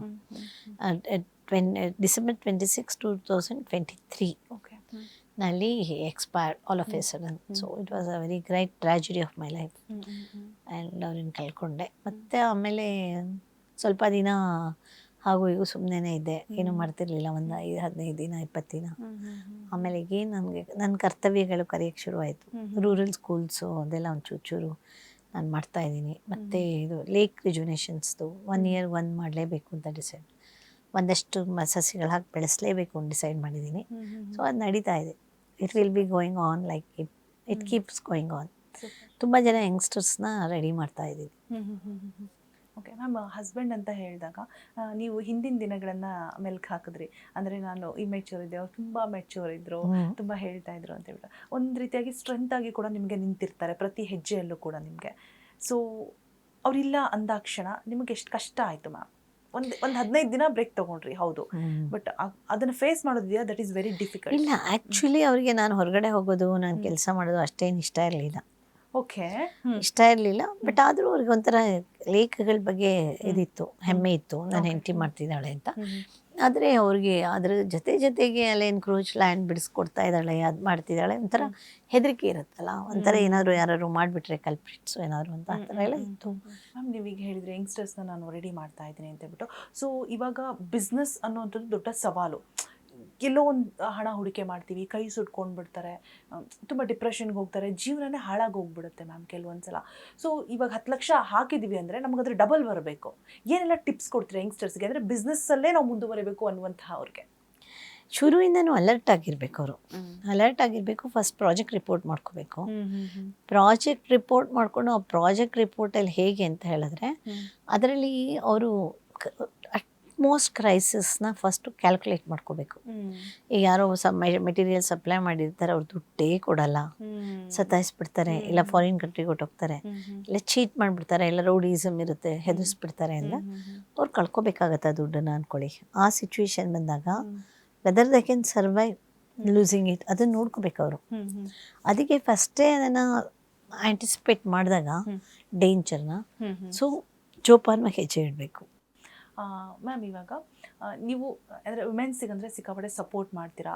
ಈ ಕೋವಿಡ್ ಬಿಫೋರ್ ಮತ್ತು ಆಫ್ಟರ್ ಆದ ನಂತರ ಈ ಸ್ಟ್ರೀಟ್ ಫುಡ್ಗಳಲ್ಲಿ ಕೈಗಾಡಿಗಳನ್ನು ಇಟ್ಕೋತಾ ಇದ್ರು ವುಮೆನ್ಸ್. ಇವಾಗ ಅದೆಲ್ಲೋ ಕಮ್ಮಿ ಆಗ್ತಾ ಇದೆಯಾ ಅಂತ ಹೇಳಿಬಿಟ್ಟು ಆಚೆ ಬಂದು ಕೆಲಸ ಮಾಡುವಂಥದ್ದು, ಅಂದರೆ ಕೋವಿಡ್ ಬಂದ ನಂತರ ಒಂದು ಹೋಪ್ಸ್ ಹೋಗಿದೆ ಅನ್ನುವಂಥದ್ದು. ಇದಕ್ಕೆ ಗೌರ್ಮೆಂಟ್ ಯಾವ ರೀತಿಯಾಗಿ ಸಪೋರ್ಟ್ ಮಾಡಬೇಕು, ಮಾಡಿದ್ರೆ ಒಳಿತಿರುತ್ತಾ ಬೇಡವಾ, ಹೇಗೆ ಅಂತ? ಸ್ಟ್ರೀಟ್ ಫುಡ್ ಇದೆಯಲ್ಲ, ಈಗ ಹೆಣ್ಮಕ್ಳಿಗೆ that is the best this fun. ಅವರಂದರೆ ನೆಗ್ಲೆಕ್ಟ್ ಮಾಡದೆ ಹೈಜಿನಿಕ್ ಆಗಿ ಸೇಫ್ ಫುಡ್ ಮಾಡಿ, ಅದೊಂಥರ ಆರ್ಗ್ಯಾನಿಕ್ ಫುಡ್ ಇದು ಅಂತ ಹೇಳಿ ಒಂದು ಸ್ಟ್ರೀಟಲ್ಲಿ ಎಲ್ಲಾದರೂ ಹಾಕ್ಕೊಂಡ್ರೆ ಖಂಡಿತ ಎಷ್ಟು ಜನ ಓದೋ ಮಕ್ಳುಗಳಿರ್ತಾರೆ, ಅವ್ರುಗಳಿಗೆ ಒಳ್ಳೆ ಫುಡ್ ಸಿಗುತ್ತೆ ಅಂದರೆ. ಬಟ್ ಅದು ಮಾಡ್ತಾ ಇಲ್ಲ. ಇವಾಗ ಅವರ ಅವನತಿಗೆ ಅವರೇ ಕಾರಣ ಆಗ್ತಾರೆ. ಈಗ ಬಿಸ್ನೆಸ್ಸಲ್ಲಿ ಮಾಡುವಾಗ ಕಲರ್ ಹಾಕ್ಬಿಡ್ತಾರೆ, ಕೆಂಪು ಕಾಣಿಸ್ತಾ ಇರುತ್ತೆ. ಆ ಕಲರ್ ಹಾಕಿದ ಫುಡ್ಡನ್ನ ಹೊರಗಡೆಯವ್ರು ಬಂದು ತಿನ್ನಲ್ಲ. ಕೋವಿಡ್ ಆದಮೇಲೆ ಅಂತಲೂ ಬಂದು ಜನ ತಿನ್ನೋದೇ ಕಮ್ಮಿ ಆಗಿದೆ ಹೊರಗಡೆ ಫುಡ್ಡು. ಎಲ್ಲರಿಗೂ ಒಂಥರ ಹೆದರಿಕೆ ಸ್ಟಾರ್ಟ್ ಆಗಿದೆ. ಹಾಗಾಗಿ ಅವರು ಸ್ಟ್ರೀಟ್ ಫುಡ್ಡು ಗೌರ್ಮೆಂಟ್ ಏನು ಮಾಡ್ತಾರೆ ಅನ್ನೋದು I don't know. Like government ಯಾವ್ಯಾವ ಥರ ಸ್ಕೀಮ್ ಇದೆ ಅನ್ನೋದು ಗೌರ್ಮೆಂಟ್ ಒಳಗೆ ಹೋಗಿ ನೋಡಿದಾಗಲೇ ಗೊತ್ತಾಗೋದು. ಇದಕ್ಕೆಲ್ಲ ಇದೆಯಾ, ಅದಕ್ಕೆ ಎಷ್ಟು ಎಲ್ಲೇ ಸ್ಕೀಮ್ ಇರಲಿ ಏನೇ ಇರಲಿ ಇಂಟ್ರೆಸ್ಟ್ ರೇಟ್ ಎಷ್ಟಿರುತ್ತೆ, ಅದಕ್ಕೆ ಅವ್ರು ತೊಗೊಂಡಿದ್ದು ಸಾಲಕ್ಕೆ ಇಂಟ್ರೆಸ್ಟ್ ರೇಟ್ ಎಷ್ಟಿರುತ್ತೆ, ಅದೆಲ್ಲ ವೆರಿ ವೆರಿ ಇಂಪಾರ್ಟೆಂಟ್. ಓಕೆ. ಇನ್ನು ಗೌರ್ಮೆಂಟ್ ಅಂತ ಬಂದಾಗ ಈ ಫ್ರೀ ಪೀಸ್ ಅಂತ ಕೊಡುವಂಥದ್ದು ಮ್ಯಾಮ್, ಎಷ್ಟು ಅದು ಎಕನಾಮಿ ಡೆವಲಪ್ ಆಗೋಕ್ಕೆ ಯೂಸ್ ಆಗುತ್ತಾ ಅಥವಾ ಡೌನ್ ಆಗ್ತಾ ಇದೆಯಾ? ಇವಾಗ ಫಾರ್ ಎಕ್ಸಾಂಪಲ್ ಕೆಲವರು ಬಿಡು ಫ್ರೀಯಾಗಿ ಕೊಡ್ತಾ ಇದ್ದಾರಲ್ಲ ಯೂಸ್ ಮಾಡ್ಕೊಳ್ಳೋಣ ಅಂತ ಕೆಲವರು ಯೋಚನೆ ಮಾಡಿದ್ರೆ, ಫ್ರೀಯಾಗಿ ಬರ್ತಾ ಇದೆಯಲ್ಲ ಬಿಡು ಕೂತ್ಕೊಂಡು ತಿನ್ನೋಣ ಅಂತ ಇನ್ನೂ ಕೆಲವರು ಯೋಚನೆ ಮಾಡ್ತಾರೆ. ಸೊ ಇದು ಯಾವ ರೀತಿ ಎಫೆಕ್ಟ್ ಆಗುತ್ತೆ? ತುಂಬ ಬ್ಯಾಡಾಗಿ ಎಫೆಕ್ಟ್ ಆಗ್ತಾ ಇದೆ. ಯಾಕೆಂದರೆ ತುಂಬಾ ಕೆಟ್ಟದಾಗಿ ಎಫೆಕ್ಟ್ ಆಗ್ತಾ ಇದೆ. ಯಾಕೆ ಅಂತ ಹೇಳಿದ್ರೆ ಯಾರು ಕೆಲಸಕ್ಕೆ ಬರ್ತಾ ಇಲ್ಲ. ಇವಾಗ ಏನಾಗುತ್ತೆ ಅಂತ ಹೇಳಿದ್ರೆ ಹಳ್ಳಿಗಳಲ್ಲಿ ಅನ್ನ ತಿಂದ ಅಭ್ಯಾಸ ಅವ್ರಗಳಿಗೆ. ಅನ್ನ ಒಂದೆರಡು ಹಸು ಕಟ್ಕೊಂಡಿದ್ರೆ ತುಪ್ಪ ಗಿಪ್ಪ ಸಿಕ್ಕತ್ತೆ. ಮೊಸರು ತುಪ್ಪ ಅನ್ನ ಹಾಕೊಂಡು ಮಾಡಿಕೊಂಡು ಸುಮ್ಮನೆ ಆರಾಮಾಗಿ ಮನೇಲಿರ್ತಾರೆ. ನಾವು ಯಾಕೆ ಕೆಲ್ಸಕ್ಕೆ ಹೋಗ್ಬೇಕು ಅನ್ನೋ ಮೆಂಟಾಲಿಟಿ ಬಂದಿದೆ. ನನಗೇನೋ ಗೌರ್ಮೆಂಟ್ ಸ್ಕೀಮು ಸರಿ ಇಲ್ಲ ಅಂತ ಅನಿಸುತ್ತೆ. ಆಮೇಲೆ ಇದು it is not good actually. ನೀವು ಇವಾಗ ಒಬ್ಬರು ದೊಡ್ಡ ಬಿಸ್ನೆಸ್ಲಿ ಪಳಗಿ ಅಡಗಿರೋದ್ರಿಂದ, ಹಾಗೆ ಎಲ್ಲ ಕ್ಷೇತ್ರದಲ್ಲೂ ಕೂಡ ಸಾಧನೆ ಮಾಡ್ತಾನೆ ಇದ್ದೀರಾ, ಸಮಾಜಮುಖಿ ಕೆಲಸಗಳನ್ನು ಮಾಡ್ತಾನೆ ಇದ್ದೀರಾ, ಎಲ್ಲ ಕಡೆ ಸುತ್ತಿದ್ದೀರಾ. ನಿಮಗೆ ಪ್ರತಿಯೊಂದು ಏನು ಆಗು ಹೋಗುಗಳಿರುತ್ತೆ, ಏನು ತೊಂದರೆಗಳಾಗುತ್ತೆ ಹೆಣ್ಮಕ್ಳಿಗೆ ಎಲ್ಲವೂ ಕೂಡ ಗೊತ್ತಿದೆ ಮ್ಯಾಮ್. ಈ ಕಾರ್ಪೊರೇಟ್ ಲೆವೆಲಲ್ಲೂ ಕೂಡ ಬಿಟ್ಟಿಲ್ಲ ಈ ಹರಾಸ್ಮೆಂಟ್ ಅನ್ನುವಂಥದ್ದು. ಸೊ ಇದರಿಂದ ಆಚೆ ಬರೋದು ಹೇಗೆ, ಏನೆಲ್ಲ ಕ್ರಮಗಳನ್ನು ತೆಗೆದುಕೊಳ್ಬೇಕು, ನಿಮ್ಮ ಅಭಿಪ್ರಾಯ ಏನು ಈ ಹರಾಸ್ಮೆಂಟ್ ಬಗ್ಗೆ? ಸಿಕ್ಕಾಪಟ್ಟೆ ತೊಂದರೆನ ಅನುಭವಿಸ್ತಾ ಇದ್ದಾರೆ ಸಾಕಷ್ಟು ಜನ ಹೆಣ್ಮಕ್ಳು. ಎಷ್ಟೋ ಜನ ಹೆಣ್ಮಕ್ಳು ಈ ಒಂದು ವಿಚಾರಕ್ಕಾಗಿನೇ ಮನೆಯಿಂದ ಆಚೆ ಬರ್ತಾ ಇಲ್ಲ, ಕೆಲಸ ಬಿಟ್ಬಿಟ್ಟು ಖಾಲಿ ಕೂತಿದ್ದಾರೆ ಮನೇಲಿ. ಏನಾಗುತ್ತೆ ಗೊತ್ತಾ, ಹ್ಯಾರಾಸ್ಮೆಂಟ್ ಅನ್ನೋದು ಲೈಕ್ ಯಾರಿಗೂ ಯಾರನ್ನು ಹ್ಯಾರಾಸ್ ಮಾಡೋ ರೈಟ್ಸ್ ಇಲ್ಲ. ಯಾಕೆ ಅಂತ ಹೇಳಿದ್ರೆ ಇದನ್ನ ಅವರು ಪಬ್ಲಿಕಲ್ಲಿ ಇರ್ತಾರೆ ಬ್ರಿಂಗ್, ಈ ಮನುಷ್ಯ ನಂಗೆ ಹೆರಾಸ್ ಮಾಡ್ತಿದ್ದಾನೆ. ಹುಡುಗಿರು ಹೆರಾಸ್ ಮಾಡೋದ, ಹುಡುಗರು ಹೆರಾಸ್ ಮಾಡೋದ? ಹುಡುಗಿರು ಹೆರಾಸ್ ಮಾಡ್ತಾರೆ, ಹುಡುಗರು ಹೆರಾಸ್ ಮಾಡ್ತಾರೆ. ಒಂಥರ ಹುಡುಗಿರು ಹೆರಾಸ್ ಮಾಡ್ತಾರೆ, ಏನೇ ಎಷ್ಟು ಸೇವೆ ಕಾಣಿಸ್ತೀಯಾ ಅನ್ನೋದು. ಅವಾಗ ಏನಾಗುತ್ತೆ ಅಂದರೆ ಡಿಮೋಟಿವೇಟ್ ಆಗುತ್ತೆ, ಲೈಕ್ ಹುಡುಗಿರಿಗೆ ಪಾಪ ಇದಕ್ಕೆ ಹೋಗೋರಿಗೆ. ಸೊ ಹುಡುಗಿರುಗಳು ಇದು ಒಂದು ಧೈರ್ಯ ಬೆಳೆಸ್ಕೋಬೇಕು. ಅವ್ರ ಎದುರುಗಡೆ ನಿಲ್ಲಿಸಿ ಅವ್ರು ಹೆರಾಸ್ ಮಾಡ್ತಿರೋರಿಗೆ, ನೀನು ಯಾಕೆ ನನ್ನನ್ನು ಹೆರಾಸ್ ಮಾಡ್ತಿದ್ಯಾ, what mistake I am doing ಅಂತ ಹೇಳಿದ್ರೆ ಪಬ್ಲಿಕ್ ಮಾಡ್ಬೇಕು ಅದನ್ನು, what ever the harassment they are taking. And ಅದನ್ನು ಅವರು ಇನ್ನೊಂದು 10 ಜನಕ್ಕೆ 20 ಜನಕ್ಕೆ ಹೇಳಿ I am getting this harassment ಅಂತ ಎಲ್ಲರಿಗೂ ನಾನೊಂದು ಕಿವಿ ಮಾತು ಹೇಳ್ಕೊಡೋದು ಅಂತ ಹೇಳಿದ್ರೆ, ಹ್ಯಾರಾಸ್ ಯಾರು ಮಾಡ್ತಾ ಇರ್ತಾರೋ ಅದನ್ನು ರೆಕಾರ್ಡ್ ಮಾಡ್ಕೋಬೇಕು. ರೆಕಾರ್ಡ್ ಮಾಡಿಕೊಂಡು ಇಟ್ಕೊಂಡ್ರೆ ಡಾಕ್ಯುಮೆಂಟೇಶನ್ ಅದು. ಲೈಕ್ ಯಾರಿಗೂ ಹ್ಯಾರಾಸ್ ಮಾಡೋ ಅಂತ ಅಧಿಕಾರ ಇಲ್ಲ. ಯಾರಾದರೂ ಹ್ಯಾರಾಸ್ ಮಾಡ್ತಿದ್ದಾರೆ ಅಂದರೆ ಸುಮ್ಮನೆ ಕೈಲಿ ಮೊಬೈಲ್ ಇರುತ್ತೆ, ಸುಮ್ಮನೆ ಅವ್ರು ಇನ್ನೂ ಹೆರಾಸ್ ಮಾಡಲಿ ಅಂತ ಬಿಡೋದು, ಅವ್ರಿಗೆ ಎನ್ಕರೇಜ್ ಮಾಡೋದು. ಎನ್ಕರೇಜ್ ಮಾಡಿ ಅದನ್ನು, ಇವಾಗ ಗಂಡ ಹೆರಾಸ್ ಮಾಡ್ತಿದ್ರು ಅಷ್ಟೇ, ಸುಮ್ಮನೆ ಇರಲಿ ಅಂದ್ಬಿಟ್ಟು ಗಂಡ ಸುಮ್ಮನೆ ಏನೋ ಅವನಿಗೇನೋ ಬೇಜಾರಾಗಿದೆ ಅಂತ ಬೈತಾ ಇದ್ರೆ ಅದನ್ನು ಸುಮ್ಮನೆ ಅವ್ನು ರೆಕಾರ್ಡ್ ಮಾಡ್ಕೋತಾ ಇರೋದು, ಬೈತಾ ಇರೋದನ್ನು. ಅದೊಂದು ದೊಡ್ಡ ಅಸ್ತ್ರ ಆಗುತ್ತೆ. ನಾನು ಇದೇ ಥರ ಹೆಲ್ಪ್ ಮಾಡಿಬಿಟ್ಟು ಒಬ್ರಿಗೆ ನನ್ನದೇ ರೆಕಾರ್ಡ್ ಪ್ಲೇಯರ್ ಕೊಟ್ಟು, ಲೈಕ್ ಅದೇ ಪ್ರೂವ್ ಆಗಿದ್ದು ಕೋರ್ಟಲ್ಲಿ. ಅವನು ಹೇಳ್ತಾ ಇದ್ದ, ಇಲ್ಲ ನಾನು ನನ್ನ ಹೆಂಡ್ತಿನ ಹೆರಾಸ್ ಮಾಡ್ತಿಲ್ಲ, ನಾನು ಚೆನ್ನಾಗಿ ನೋಡ್ಕೊತಿದ್ದೀನಿ ಅಂತ. ಕಡೆಗೆ ಅವರು ಅಕ್ಕನ ಮಗನೇ ಇದು ತಾಯಿ ತಮ್ಮನೇ ಮದುವೆ ಮಾಡ್ಕೊಂಡಿದ್ರು ಅವಳು. ಓಕೆ, ಆ ಹುಡುಗಿ ತುಂಬ ಚೆನ್ನಾಗಿದ್ಲು ನೋಡೋಕ್ಕೆ. ಆ್ಯಂಡ್ ಅವನೇನು ಮಾಡ್ತಾ ಇದ್ದ, ಒಳಗೆ ಹಿಂಸೆ ಮಾಡ್ತಾ ಇದ್ದ ಅವಳಿಗೆ. ಒಂದಿನ ಅಂತಲೂ ಲಾಕ್ ಮಾಡಿಬಿಟ್ಟು ಗ್ಯಾಸ್ ಎಲ್ಲ ಆನ್ ಮಾಡಿಬಿಟ್ಟು ಎಲ್ಲ ಕಡೆ ಲಾಕ್ ಮಾಡಿಬಿಟ್ಟು ಹೋಗಿದ್ದ. ಆಮೇಲೆ ನಾನು ಮಧ್ಯದಲ್ಲಿ ಆ್ಯನ್ ಇಂಟೆಲಿಜೆಂಟ್ ಪರ್ಸನ್, ನಾನು ಸೂಪರ್ ಹೇಳಿ ಮ್ಯಾಮ್. ನಾನು ಇಂಟರ್ಫಿಯರ್ ಆಗಿ ಅವಳಿಗೆ ಅವ್ರ ಅವಳಿಗೆ ಹೇಳ್ಕೊಟ್ಟೆ, ನೀನು ಬೈತಾ ಇರೋ ಟೈಮಲ್ಲಿ ಬೈಯೋ ಥರ ಮಾಡು ನೀನು. ಓಕೆ, ಚೆನ್ನಾಗಿ ಬೈತಿರ್ತಾನಲ್ಲ ಚೆನ್ನಾಗಿ ರೆಕಾರ್ಡ್ ಮಾಡಿಬಿಡು. Okay, ½ recording. ಆ ರೆಕಾರ್ಡಿಂಗ್ ಕೋರ್ಟಲ್ಲಿ ಪ್ರೂವ್ ಆಗಿಬಿಟ್ಟು ಅವಳಿಗೆ ಡೈವೋರ್ಸ್ ಸಿಕ್ತು. ಓಕೆ, ತುಂಬ ಮಾಡ್ತಾರೆ. ಮದುವೆ ಮಾಡ್ಕೊಂಡಿರೋ ಗಂಡಂದ್ರುಗಳು ಹ್ಯಾರಾಸ್ ಮಾಡ್ತಾರೆ. ಎಲ್ಲ ಪಾಪ ಹೆಣ್ಮಕ್ಳುಗಳು ಲೈಕ್ ಸಹಿಸ್ಕೊಂಡು ಅದಕ್ಕೆ ಹೇಳೋದು, ಏನೇ ಆಗಲಿ ಆ ಥರ ಅನ್ಯಾಯವಾಗಿ ಎಲ್ಲೇ ಹೆರಾಸ್ಮೆಂಟ್ ನಡೀತಾ ಇದ್ರು ಸೈಲೆಂಟಾಗಿ ಇದ್ಕೊಂಡು ಅವ್ರನ್ನ ಎದುರುಗಡೆ ಅಪೋಸ್ ಮಾಡೋಕ್ಕೆ ಹೋಗ್ತೇನೆ, ರೆಕಾರ್ಡ್ ಮಾಡಿ ಡಾಕ್ಯುಮೆಂಟ್ ಮಾಡಿ ಇಟ್ಕೊಂಡ್ಬಿಡ್ಬೇಕು. ಡಾಕ್ಯುಮೆಂಟ್ ಮಾಡಿ ಇಟ್ಕೊಂಡ್ರೆ ಆಮೇಲೆ ಅವ್ರನ್ನ ನಾವು ಆಟ ಆಡಿಸ್ಬೋದು. ಓಕೆ, ಏನು ಮಾಡ್ತಾರೆ ಈಗ ಯಾರೋ ಒಬ್ಬ ಆಫೀಸಲ್ಲಿ ಏನೋ ಬಂದು ಇದು ಮಾಡ್ತಾನೆ ಅಂತ ಹೇಳೋಣ, ಆವಾಗ ಯಾರೋ ಬಂದು ಹೀಗೆ ಟಚ್ ಮಾಡ್ತಾನೆ ಅಂತ, ಅವಾಗ ಇಮ್ಮಿಡಿಯೇಟಾಗಿ ಮೊಬೈಲ್ ರೆಕಾರ್ಡರ್ ಆನ್ ಮಾಡಿಬಿಟ್ಟು ಯಾಕೆ ನೀವು ನನ್ನನ್ನು ಟಚ್ ಮಾಡಿದ್ರಿ ಅಂತ ಒಳ್ಳೆ ಥರದಲ್ಲೇ ಕೇಳೋದು. ಇಲ್ಲ ನಾನು ಮಾಡಿಲ್ಲ ಅಂದರೆ ಆಗ ಸುತ್ತಮುತ್ತದವ್ರಿಗೆ ನೀವೆಲ್ಲ ನೋಡಿದ್ರಲ್ವಾ ಇವ್ರು ನನ್ನನ್ನು ಟಚ್ ಮಾಡಿದ್ರಲ್ವಾ ಅಂತ ಅನ್ನೋದು. ಆ recording conversation is very very important. Super. ನಾವು ಕೆಲವೊಂದು ಸಮಯದಲ್ಲಿ ಪೇಷನ್ಸ್ನ ಕಳ್ಕೊಂಡ್ಬಿಡ್ತೀವಿ, ಕೂಗಾಡ್ತೀವಿ, ಅದರಿಂದ ನೋ ಯೂಸ್. ಬಟ್ ಈ ಥರ ನೀವು ಹೇಳ್ದಾಗೆ ಕೂಗಾಡಕ್ಕೆ ಮಾತ್ರ ಹೋಗ್ಬಾರ್ದು. ಕೂಗಾಡಿದ್ರೆ ಆಮೇಲೆ ಅವನೇನೆ ಅಪೋಸಿಟ್ ಇವನೇನೆ ಅವನು ಇವಳ ಮೇಲೆ ಏನಾದರೂ ಹಾಕ್ಬಿಡ್ಬೋದಲ್ಲ. ಹೌದು. ಕೂಗಾಡಬಾರ್ದು. ಸೈಲೆನ್ಸ್. ಎಲ್ಲ ಏನೇ ಜೀವನದಲ್ಲಿ ಅಚೀವ್ ಮಾಡಬೇಕಾದ್ರೂ ತಾಳ್ಮೆ. ಇವಾಗ ಹ್ಯಾರೇಸ್ ಮಾಡೋ ಗಂಡನ ಜೊತೆ ಜೀವನ ಮಾಡಬೇಕಾದ್ರೂ ಅವಳು ಮನಸ್ಸೊಳಗಡೆ ಡಿಸೈಡ್ ಮಾಡ್ಕೋತಾಳೆ ಅವನನ್ನು ಡೈವೋರ್ಸ್ ಮಾಡೋಣ ಅಂತ. ಡೈವೋರ್ಸ್ ಮಾಡೋಕೆ ಒಂದು ರೀಸನ್ ಬೇಕಲ್ಲ. ಅವಳು ಟ್ರೈ ಮಾಡಿ ಮಾಡಿ ಮಾಡಿ ಮಾಡಿ ಡೈವೋರ್ಸ್ ಮಾಡೋಣ, ಇಲ್ಲದಿದ್ರೆ ನನಗೆ ಇಲ್ಲಿ ಹೆರಾಸ್ ಮಾಡ್ತಿದ್ದಾನೆ ಬಿಡಲ್ಲ. ಕೆಲವರು ಡೈವೋರ್ಸ್ ಮಾಡೋಕ್ಕೂ ಬಿಡಲ್ಲ. ನಾನು ನನ್ನ ಜೀವನದಲ್ಲಿ ನಾನು ಬಿಸ್ನೆಸ್ ಸ್ಟಾರ್ಟ್ ಮಾಡಿ 30 years ನಾನು ತುಂಬ ಜನ ನೋಡಿದ್ದೀನಿ. ಒಂದಿನ ಲೀಲಾ ಪ್ಯಾಲೇಸಲ್ಲಿ ಒಂದು ಕಂಪ್ನಿನಲ್ಲಿ ಒಬ್ಬಳು ನನಗೆ ಫ್ಲವರ್ ಡೆಕೋರೇಷನ್ಗೆ ಆರ್ಡ್ರ್ ಬಂತು. ನಾನು ಹೋದೆ. ಹೈಲಿ ಎಜುಕೇಟೆಡ್ ಒಬ್ಳು ಹುಡುಗಿ, ನಾನು I don't want to tell that name. So ಆ ಎಜುಕೇಟೆಡ್ ಹುಡುಗಿ ನನ್ನ ಹತ್ರ ಕೇಳಿದ್ಲು, ಬಂದ್ಲು ನನ್ನ ಹತ್ರ ಮಾತಾಡೋಕ್ಕೆ. ಹೈ ಕ್ಲಾಸ್ ಇಂಗ್ಲೀಷಲ್ಲಿ ಮಾತಾಡ್ತಾ ಇದ್ದಾಳೆ. ಬಂದ್ಲು. ಅವಳು ಬಟ್ಟೆ ಈಗ ನೋಡಿದ್ರೆ ಫುಲ್ ಹರಿದೋಗಿತ್ತು. ಆಮೇಲೆ ನಾನು ಹೇಳಿದೆ, ಯಾಕೆ ಹರಿದೋಗಿದೆ ನಿಮಗೆ, ಇದು ಏನೋ ಗೊತ್ತಿಲ್ವಾ ನಿಮ್ಗೆ ಹರಿದೋಗಿದೆ ನಿಮ್ಮ ಬಟ್ಟೆ ಅಂತ. ಆಮೇಲೆ ಕಣ್ಣಲ್ಲಿ ತಳವಾರ ಅಂತ ನೀರು ಬಂತು. ನೀರು ಬಂದಮೇಲೆ ನಾನು ಅವಳನ್ನ ಕೆಳಗಡೆ ಲೀಲಾ ಪ್ಯಾಲೇಸಿಂದ ಕೆಳಗಡೆ ಕರ್ಕೊಂಡೋಗಿ ಹೇಳು ಏನು ಅಂತ ಕೇಳಿದೆ. ಅವಾಗ ಹೇಳಿದ್ಲು, ಪ್ರತಿದಿನ ಅವಳ ಮನೆಯಿಂದ ಹೊರಡಬೇಕಾದ್ರೆ 20 ರೂಪಾಯಿ ಅವಳು ಗಂಡ ಕೊಡ್ತಾನಂತೆ. ಇವಳು ಹೈಲಿ ಸ್ಯಾಲ್ರಿ, ಇದು ಅವಳದು ಅವಾಗೆ 30-25 ವರ್ಷದ ಕೆಳಗಡೆ 3 ಲಕ್ಷನೋ ಏನೋ ಪರ್ ಮಂತ್ ಸ್ಯಾಲ್ರಿ ಇತ್ತು. ಅದು ಹರಿದಿದ್ದ ಬಟ್ಟೆನೇ ಹಾಕ್ಕೊಂಡು ಹೋಗ್ಬೇಕಂತ ಅವಳು ಆಫೀಸ್ಗೆ. ಅವಳು 1ನೇ ತಾರೀಕು ಆಗ್ತಿದ್ದಾಗೆ ಅವಳು ಬಂದು ಸಂಬಳ ಎಲ್ಲ ಅವನು ಕೊಂಡ್ಕೋಬೇಕಂತೆ. ಆಮೇಲೆ ಅವನು 20 ರೂಪಾಯಿ ದಿನ ಅವಳು ಕೊಡೋದು ಬಸ್ ಚಾರ್ಜ್ಗೆ. ಮನೆ ಹೋಗುವಾಗ ಹರ್ಕಲೆ ಬಟ್ಟೆ ಹಾಕೊಂಡು ಹೋಗ್ಬೇಕು. ಈ ಥರ ನಾನು ಕೇಳಿ ಯಾಕೆ ಸಹಿಸ್ಕೊತಾ ಇದ್ದೆ ಎಷ್ಟೊಂದು ಅಂತ. ಅದಕ್ಕೆ ಅವಳೇನು ಹೇಳಿದ್ಲು ಅಂದರೆ, ಅವನು ಥ್ರೆಟನ್ ಮಾಡ್ತಾನೆ, ನನ್ನ ಒಬ್ಬ ತಮ್ಮ ಇದ್ದ SLC ಓದೋ ತಮ್ಮ, ಅವನನ್ನು ಸಾಯಿಸ್ತೀನಿ ಅಂತ ಥ್ರೆಟನ್ ಮಾಡ್ತಾನೆ. ಆ ಥರ ವಿಷಯ ವರ್ತೂಲದಲ್ಲಿ ಹೆಂಗೆ ಸಿಕ್ಕಾಕೊಂಡಿದ್ಲು ಗೊತ್ತಾ. ಓಕೆ. ಹೇಗೆ ಮ್ಯಾಮ್ ಆಚೆ ಬಂದ್ರ ಅದರಿಂದ ಅವರು ಸಾಲ್ವ್ ಮಾಡಿದ್ರ? ಆಮೇಲೆ ನಾನೇನೋ ನಂದೆಲ್ಲ ಒಂದು ಸ್ವಲ್ಪ ಟ್ರಿಕ್ಸ್ ಎಲ್ಲ ಹೇಳ್ಕೊಡ್ತಾ ಇದ್ದೆ. ಬಟ್ ಆದರೆ ಅವಳು ಸಿಕ್ಕಾಕೊಂಬಿಟ್ಟಿದ್ಲು. ಯಾಕೆ ಅಂತ ಹೇಳಿದ್ರೆ, ಅನ್ಫಾರ್ಚುನೇಟ್ಲಿ ಅವಳಿಗೆ ತಂದೆ ಇರಲಿಲ್ಲ. ತಂದೆ ಸತ್ತೋಗಿದ್ರು. ತಾಯಿ ಮತ್ತು ಇವರು ತಂಗಿ ಗ್ರಹಚಾರಕ್ಕೆ ತಂಗಿಗೆ ಮದುವೆ ಆಯಿತು. ತಂಗಿ ಗಂಡನೂ ಅದೇ ಥರ. ಓ ಮೈ ಗಾಡ್. ಓಕೆ. ಆಮೇಲೆ ಹೇಗೆ ಅದರಿಂದ ಹೊರಗೆ ಬಂದ್ಲೋ ಇಲ್ಲ ಅದರಲ್ಲೇ ತೊಳ್ಳಾಡ್ತಿದ್ದಾಳೋ ಐ ಡೋಂಟ್ ನೋ. ಓಕೆ. ಆಮೇಲೆ ಕನೆಕ್ಷನ್ ಬಿಟ್ಟೋಯ್ತು ನನಗೆ. ಅಲ್ಲಿ ಹೇಳ್ಕೊಡೋದು ಏನು ಹೇಳ್ಕೊಡೋಣ. ಇವಾಗ ತಮ್ಮನ್ನ ಎತ್ಕೊಂಡು ಹೋಗಿ ಸಾಯಿಸ್ಬಿಡ್ತೀನಿ ಅಂತ ಹೇಳ್ತಾ ಇದ್ದಾನಲ್ಲ, ಹೇಗೆ ಲೈಕ್ ಹುಚ್ಚ ಸಾಯಿಸೇ ಬಿಟ್ರೆ ತಮ್ಮನ್ನ. ಅಲ್ಲ, ಇವ್ರಿಗೆಲ್ಲ ಕಾನೂನಿನ ಭಯ ಇಲ್ವಾ ಅಂತ ಮ್ಯಾಮ್? ಇರಲ್ಲ.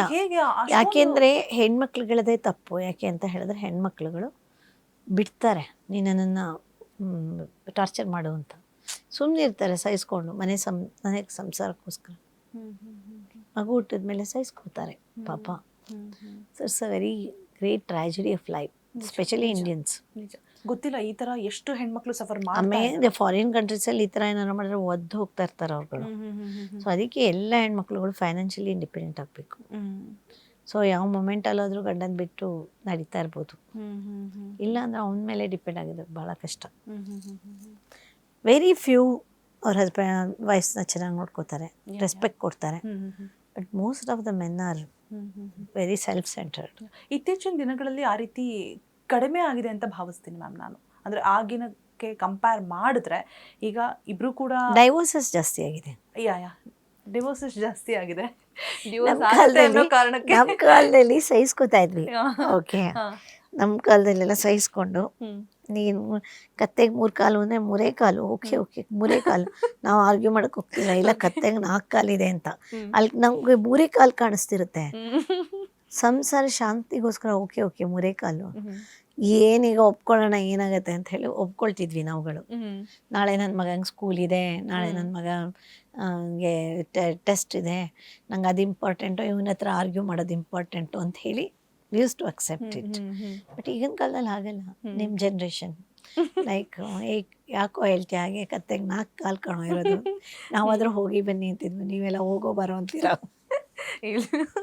4 ದಿನ ಕತ್ತೆ ಕಾಲು 3 4 ಒಂದು ಜಗಳ ಬಂತು ಅಂದರೆ ಫೈನಲಿ ಒಂದೇ ಡೈವರ್ಸ್. ಎಸ್. ಆಮೇಲೆ ಮದುವೆ ಆಗೋ ಟೈಮಲ್ಲೇ ನಮಗೆ ಅಶ್ವಿನಿ ನಕ್ಷತ್ರ ತೋರಿಸ್ತಾರೆ ಅಲ್ಲ ಮ್ಯಾಮ್, ಆವಾಗ ಹೇಳ್ತಾರೆ ನಮಗೆ ಆ ಸ್ವಾಮೀಜಿಗಳು ಏನಂದರೆ ಅಶ್ವಿನಿ ನಕ್ಷತ್ರ ಗಂಡ ತೋರಿಸಿ ಹೂ ಅಂತ ಹೇಳಿದಾಗ, ಕಾಣಿಸ್ತಾ ಅಂತ ಹೇಳಿದಾಗ ಹೂ ಅಂತ ಹೇಳಬೇಕು. ಯಾಕಂತಂದರೆ ಜೀವನ ಪೂರ್ತಿ ಗಂಡ ಏನೇ ತೋರಿಸಿ ಹೇಳಿದ್ರು ನೀನು ಎಲ್ಲದಕ್ಕೂ ಬರೀ ಹೂ ಅಂದ್ಕೊಂಡೇ ಇರಬೇಕು. ನನಗದು ಡೌಟ್ ಇತ್ತು. ಓಕೆ, ಎಷ್ಟಕ್ಕೆ ಅಂತ ಹೇಳ್ಬಿಟ್ಟು ಅಶ್ವಿನಿ ನಕ್ಷತ್ರ ನಂಗೆ ಕಾಣಿಸ್ತಾನೆ ಇಲ್ಲ. ಬಟ್ ಯಾಕೆ ಈಗಿನ ಕಾಲದ ಹುಡುಗಿರು ಅದನ್ನೆಲ್ಲ ಕೇಳಲ್ಲ, ಕೇಳೋದೇ ಇಲ್ಲ. ಆಮೇಲೆ ಇದು ಅದು ಸುತ್ತುಸು ಹಾಕ್ತಾರಲ್ಲ, ಕಾರೇಶು ಮಂತ್ರಿ ಶನೇಶು ವೈಶ್ಯ ಎಲ್ಲ, ಏನು ಬರೀ ಹೆಣ್ಮಕ್ಳಿಗೇನಾ ಅದು ಕಂಪಲ್ಸರಿ? ಗಂಡ್ಮಕ್ಳಿಗೇನು? ಗಂಡ್ಮಕ್ಳು ಏನು ಓದ್ ತಗೋತಾರೆ ಮದುವೆ ಟೈಮಲ್ಲಿ? ಏನು ಅವ್ರೇನು ಹೆಣ್ಮಕ್ಳಿಗೆ ಓದ್ ತೆಗೆಸ್ಕೊಡ್ತಾರಲ್ಲ, ಹಾಗೆ ಗಂಡ್ಮಕ್ಳಿಗೂ ಏನಾದ್ರು ಸುತ್ತಾಕಿಸ್ಬೇಕು ತಾನೆ. ಸಪ್ತಪದಿ ಗಂಡ್ಮಕ್ಳಿಗೂ ಇರಬೇಕು. ನಾನು ಇವಳನ್ನ ಈಗೋ ಹರ್ಟ್ ಮಾಡಲ್ಲ, ನಾನು ಇವಳಿಗೆ ಬಾಸಿಂಗ್ ಮಾಡಲ್ಲ, ನಾನು ಇವಳನ್ನ ಅಂಡರ್ ಎಸ್ಟಿಮೇಟ್ ಮಾಡಲ್ಲ, ಬೇರೆಯವ್ರಿಗೆ ಕಂಪೇರ್ ಮಾಡಲ್ಲ, ನಾನು ಇವಳನ್ನ ಇದು ಇನ್ನೇನು ಇದು ಮಾಡೋದು ಅನ್ನೆಸೆಸರಿ ಇವಳನ್ನ ನೋಯಿಸಲ್ಲ, ಅದೆಲ್ಲ ಇರಬೇಕು ಸ್ಟೆಪ್ಗಳು. ಹೌದು, ಕಡ್ಡಾಯ ಮಾಡಬೇಕು, ಅದನ್ನೊಂದು ಗೌರ್ಮೆಂಟ್ ಗಮನಕ್ಕೆ ತರಬೇಕು. ವೆರಿ ವೆರಿ ಇಂಪಾರ್ಟೆಂಟ್ ಅಲ್ವಾ? ಓಕೆ ಮ್ಯಾಮ್, ಇನ್ನೊಂದು ಫೈನಲ್ ಆಗಿ ಬ್ಯಾಂಗ್ಳೂರ್ ಅನ್ನೋದು ಅಂದರೆ ಸಾಕಷ್ಟು ಕಡೆಯಿಂದ ಹೊರ ರಾಜ್ಯಗಳಿಂದನೂ ಕೂಡ ಇಲ್ಲಿಗೆ ಬಂದು ಜೀವನವನ್ನು ಕಟ್ಕೋತಾರೆ. ಎಷ್ಟು ಸೇಫ್ ಹೆಣ್ಮಕ್ಳಿಗೆ? ಬಿಕಾಸ್ ಸಾಕಷ್ಟು ಕ್ರೈಮ್ಸ್ ಇತ್ತೀಚಿನ ದಿನಗಳಲ್ಲಿ ದಿನೇ ದಿನೇ ನೋಡ್ತಾ ಇದ್ದೀವಿ, ಹೆಚ್ಚಾಗ್ತಾನೆ ಇದೆ, ಕಡಿಮೆ ಆಗ್ತಾನೆ ಇಲ್ಲ. ಒಂದು ಪೊಲೀಸ್ ನಾನು ಹೇಳೋದೇನು ಗೊತ್ತಾ, ಹೆಣ್ಮಕ್ಳಿಗೆ ಕ್ರೈಮ್ ನಡೆಯುತ್ತೆ ಅಂದರೆ ಅರ್ಧ ಜವಾಬ್ದಾರಿ ಹೆಣ್ಮಕ್ಳದಿರುತ್ತೆ. ಓಕೆ, ಯಾಕೆ ಅಂತ ಹೇಳಿದ್ರೆ ರಾತ್ರಿ 12 ಗಂಟೆಗೆ ಒಬ್ಬರೇ ಹೋಗ್ಬಿಟ್ಟು ಸ್ಕೂಟ್ರ್ ಬಿಟ್ಕೊಂಡು, ಲೈಕ್ ಯಾರೋ ಬಂದು ನನ್ನನ್ನು ಹಿಂದೆ ಇದು ಮಾಡ್ದ ಅದು ಮಾಡ್ದ, 12 ಗಂಟೆ 11 ಗಂಟೆಗೆಲ್ಲ ಓಡಾಡೋರೇ ಎಲ್ಲರೂ ಕ್ರಿಮಿನಲ್ಸು. ಓಕೆ, ಸುಮಾರಾಗಿ ಎಲ್ಲರೂ ಮನೆ ಮಟ್ಟ ಇಲ್ದಿದ್ದವರೇ ಓಡಾಡ್ತಾರೆ ಯೂಶ್ವಲಿ. ಇಲ್ಲ ಮನೆಗೇನೆ ಇರೋರು ಎಲ್ಲರೂ ಬೇಗ ಮಲ್ಕೊಂಡು ಮನೆಗೆ ಹೋಗಿ ಎಲ್ಲ ಮಾಡ್ತಾರೆ ಮಕ್ಳಿಗೆ. ಯಾರೋ ಒಬ್ಬ ಕಲ್ಪ್ರಿಟು, 10 ಜನ ಹೋಗ್ತಾ ಇರ್ತಾರೆ, ಅದ್ರಲ್ಲಿ ಒಬ್ಬ ಯಾರೋ ಕಲ್ಪ್ರಿಟ್ ಇರ್ತಾನೆ. ಸೊ ಇವಳು ಒಬ್ಬಳೇ ಹುಡುಗಿ ಹೋಗ್ತಾ ಇರೋದು ನೋಡ್ಬಿಟ್ಟು ಅವನಿಗೆ ಎಷ್ಟಾದರೂ ಹುಡುಗಿರು ಅವರ ಲಿಮಿಟಲ್ಲಿ ಇರಬೇಕು ಅನ್ನೋದು ನನ್ನ ಅನಿಸಿಕೆ. ಆಮೇಲೆ they expose their body. So body expose ಮಾಡಿಕೊಂಡು ಕಾಮನ್ ಪ್ಲೇಸಸ್ಸಲ್ಲಿ ಹೋಗೋದು, ಸ್ಲೀವ್ಲೆಸ್ಸು ಶಾರ್ಟ್ಸು ಎಲ್ಲ ಹಾಕ್ಕೊಂಡು ಹೋಗೋದು, ಅಷ್ಟು ಧೈರ್ಯ ಇರಬೇಕು ಅವ್ರಿಗೆ. ಕರಾಟೆ ಮಾಡಿ ಯಾವನಾದ್ರು ಬಂದರೆ ಹೊಡೆದಾಕ್ತೀನಿ ಅನ್ನೋ ಅಷ್ಟು ಧೈರ್ಯ ಇದ್ದರೆ ಹೋಗ್ಲಪ್ಪ. ಇಲ್ಲ ಅಂತ ಅಂದಾಗ ಅವ್ರ ಕೈಲಿ ಶಕ್ತಿ ಇಲ್ಲದೆ ಇದ್ದಾಗ ಅವ್ರು ಸುಮ್ಮನೆ ಅವರು ಜೋಪಾನ ಮಾಡ್ಕೋಬೇಕು ತಮ್ಮನ್ನು ತಾವು. ಸೊ ಇವಾಗ ಯಾಕೆ ಫೇಸ್ಬುಕ್ಕಲ್ಲೆಲ್ಲ ಪರಿಚಯ ಮಾಡ್ಕೊಂಬಿಟ್ಟು ಅವ್ರನ್ನ ಮನೆಗೆ ಕರೀತಾರೆ, ಅವ್ರ ಬ್ಯಾಕ್ಗ್ರೌಂಡ್ ಏನು ಅಂತ ಗೊತ್ತಿರಲ್ಲ. ಸಿ ಲೈಕ್ ಯೂಶ್ವಲಿ ಫೇಸ್ಬುಕ್ಕಲ್ಲಿ ಪ್ರೊಫೈಲಲ್ಲಿ ಬೇರೆಯವನೇ ಇರ್ತಾನೆ, ಇದರಲ್ಲಿ ಇನ್ಸ್ಟಾಗ್ರಾಮಲ್ಲಿ ಬೇರೆಯವ್ರು ಯಾರ್ದು ಚೆನ್ನಾಗಿರೋ ಒಂದು ಫೋಟೋ ಹಾಕ್ಬಿಟ್ಟು ಯಾರೋ ಒಬ್ಬ ಕ್ರಿಮಿನಲ್ ಇರಲೂಬೋದು. ಸೊ ಅವ್ನು ಕರೆಸ್ಪಾಂಡ್ ಮಾಡ್ತಾನೆ, ಅವನನ್ನ ಇವರು ಪಿ ಜಿನಲ್ಲಿ ಅಲ್ಲಿ ಇಲ್ಲಿ ಸಿಂಗಲ್ ಬೆಡ್ರೂಮ್ದು ಅದು ಇದು ಅಪಾರ್ಟ್ಮೆಂಟಲ್ಲಿ ಲೇಡೀಸ್ ಇರ್ತಾರೆ, ವರ್ಕಿಂಗ್ ಲೇಡೀಸ್ ಕರೀತಾರೆ ಅಲ್ಲಿಗೆ.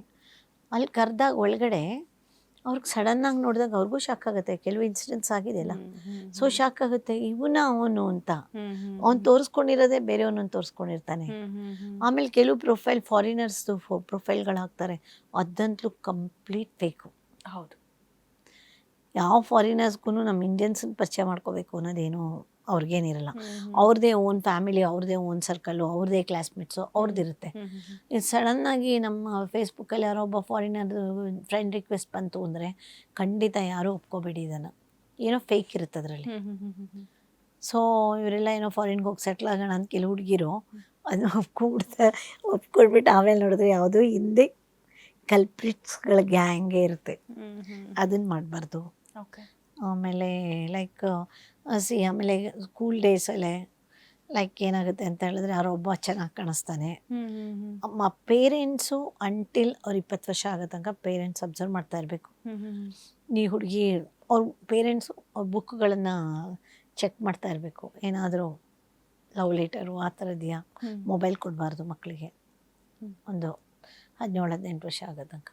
ತುಂಬ ಇದೆ ಅದರಲ್ಲಿ. ಅದಕ್ಕೆ ನೀವು ಒಂದು 10 ಎಪಿಸೋಡ್ ಮಾಡಿದ್ರೆ ನಾನು ಒಂದೊಂದು ಎಪಿಸೋಡಲ್ಲಿ ಒಂದೊಂದು ಟಿಪ್ಸ್ ಕೊಡ್ತಾ ಹೋಗ್ತೀನಿ. ಸೂಪರ್. ನಾನು ಅದನ್ನೇ ಹೇಳೋಣ ಅಂದ್ಕೊಂಡೆ ಮ್ಯಾಮ್. ಸಾಕಷ್ಟು ವಿಚಾರಗಳನ್ನು ಮಾತನಾಡಿದ್ರಿ, ಒಂದು ವಿಚಾರ ಅಂತ ಅಲ್ಲ, ಇನ್ನೂ ಸಾಕಷ್ಟು ವಿಚಾರಗಳಿದೆ ಮಾತನಾಡೋಕ್ಕೆ. ಮತ್ತೆ ಮಾತಾಡೋಣ, ಮತ್ತೆ ಸಿಗೋಣ ಅಂತ ಹೇಳ್ತಾ Yeah. ಇಷ್ಟೊತ್ತು ನಿಮ್ಮ ಸಮಯವನ್ನು ಬಿಡು ಮಾಡಿಕೊಂಡು ನಮ್ಮ ಜೊತೆಗೆ ನಮ್ಮ ಅಶ್ವವೇಗ ಚಾನೆಲ್ಗೆ ಬಂದು ಸಂದರ್ಶನ ಕೊಟ್ಟಿದ್ದಕ್ಕಾಗಿ thank you so much. Thank you. ನಂಗೇನಂತ ಹೇಳಿದ್ರೆ, ನಾ ಹೇಳಿದ ಮಾತುಗಳು ಯಾರು ಟಿಪ್ಸ್ ಥರ ತೊಗೊಳೋದಾದರೆ, ನಾನು ಯಾವಾಗಲೂ ಹೇಳ್ತೀನಿ, ಎಲ್ಲೇ ಭಾಷಣ ಮಾಡಿದ್ರು ಹೇಳ್ತೀನಿ, ಪಾಯಸನ ಪಾತ್ರೆ ಒಳಗಡೆ ಹಾಕಿ ಚೆಲ್ಲಿದ್ರೆ ಅಂಟ್ಕೊಂಡಿರುತ್ತಲ್ಲ, ಆ ಥರ ನಿಮ್ಮ ವೀಕ್ಷಕರಿಗೆ ಒಂದು ಸ್ವಲ್ಪನಾದರೂ ಅಂಟ್ಕೊಂಡ್ರೆ ಐ ಆಮ್ ರಿಯಲಿ ಹ್ಯಾಪಿ. ಧನ್ಯವಾದಗಳು. Thank you so much ma'am. ಇದಾಗಿತ್ತು ಇವತ್ತಿನ ವಿಶೇಷ ಕಾರ್ಯಕ್ರಮ. ಮತ್ತೆ ಇನ್ನೊಂದು ವಿಶೇಷ ಕಾರ್ಯಕ್ರಮದೊಂದಿಗೆ ಭೇಟಿಯಾಗೋಣ. ಅಲ್ಲಿ ತನಕ ನೋಡ್ತಾ ಇರಿ ಅಶ್ವವೇಗ ನ್ಯೂಸ್, ಸತ್ಯಾನ್ವೇಷಣೆಯ ಓಟದಲ್ಲಿ.